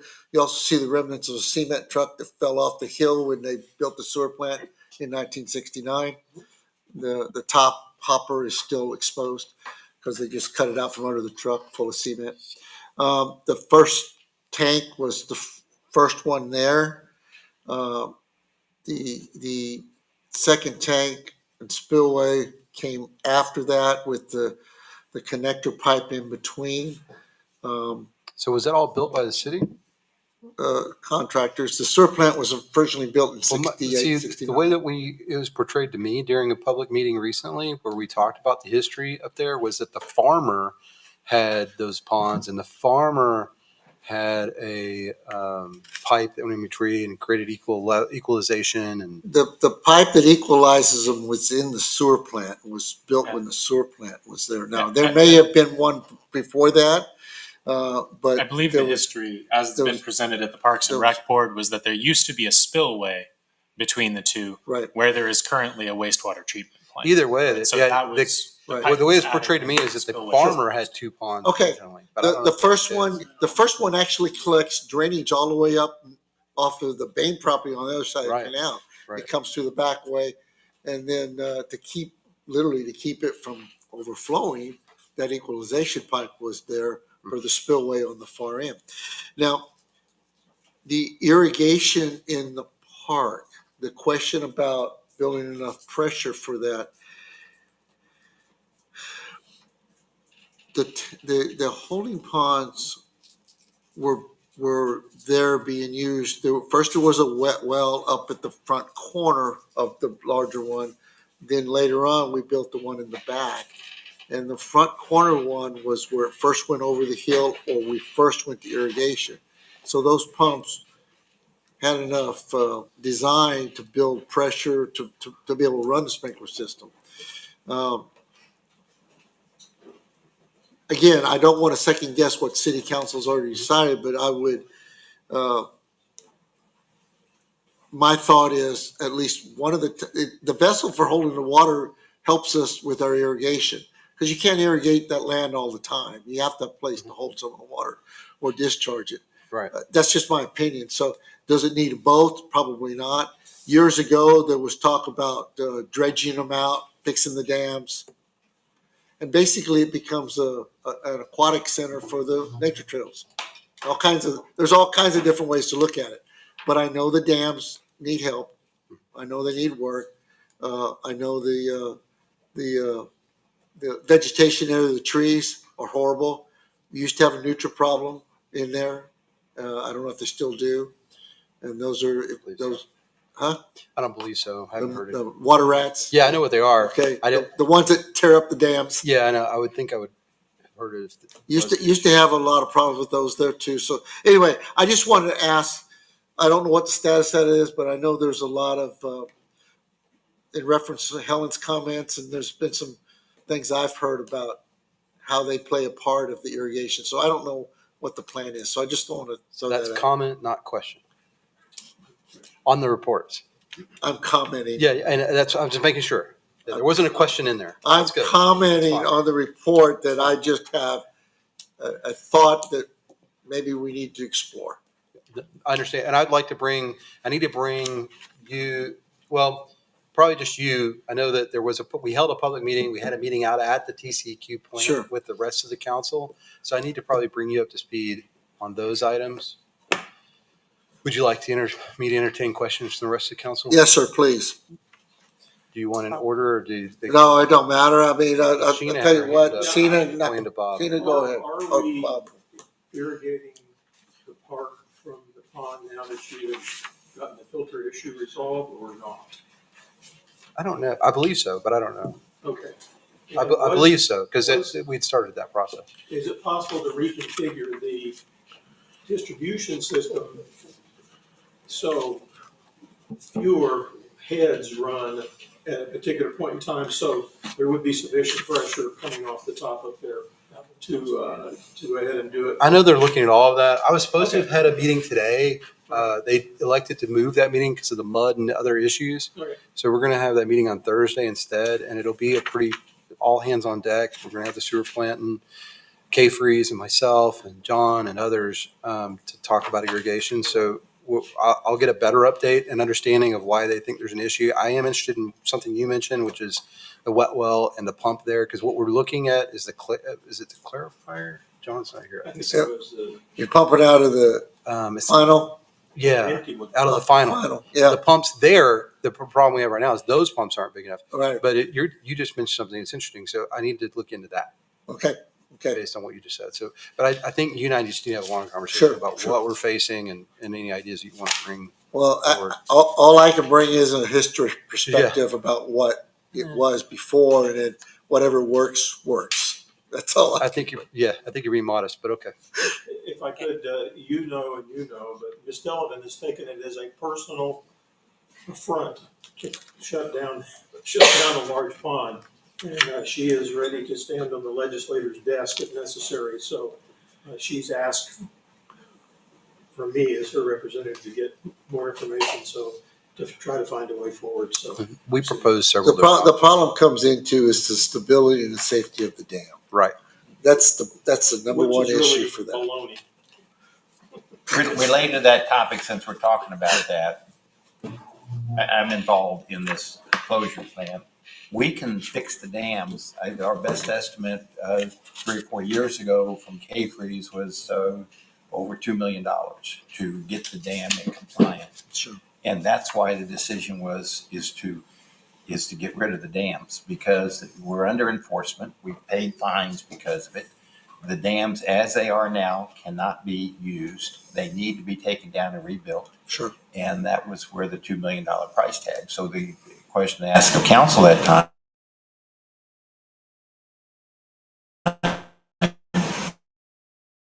are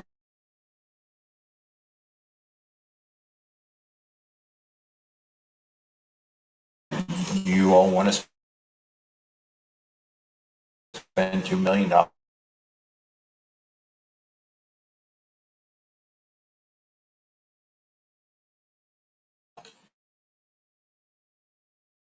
for all the new council people. Yeah. Well, I'm for my own benefit. Like there's things that anecdotally I've heard as far as the amount of the fines that we've paid, etc. I know we paid a minimum of $80,000.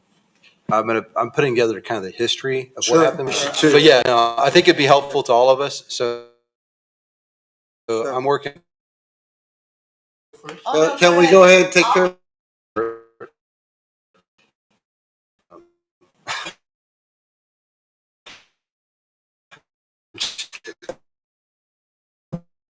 No, I'd love to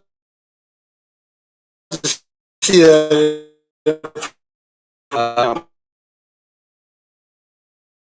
Mr. Murs down here, please, so I can work my way.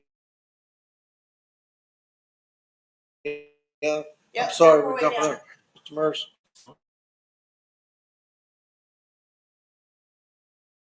The question is, And just before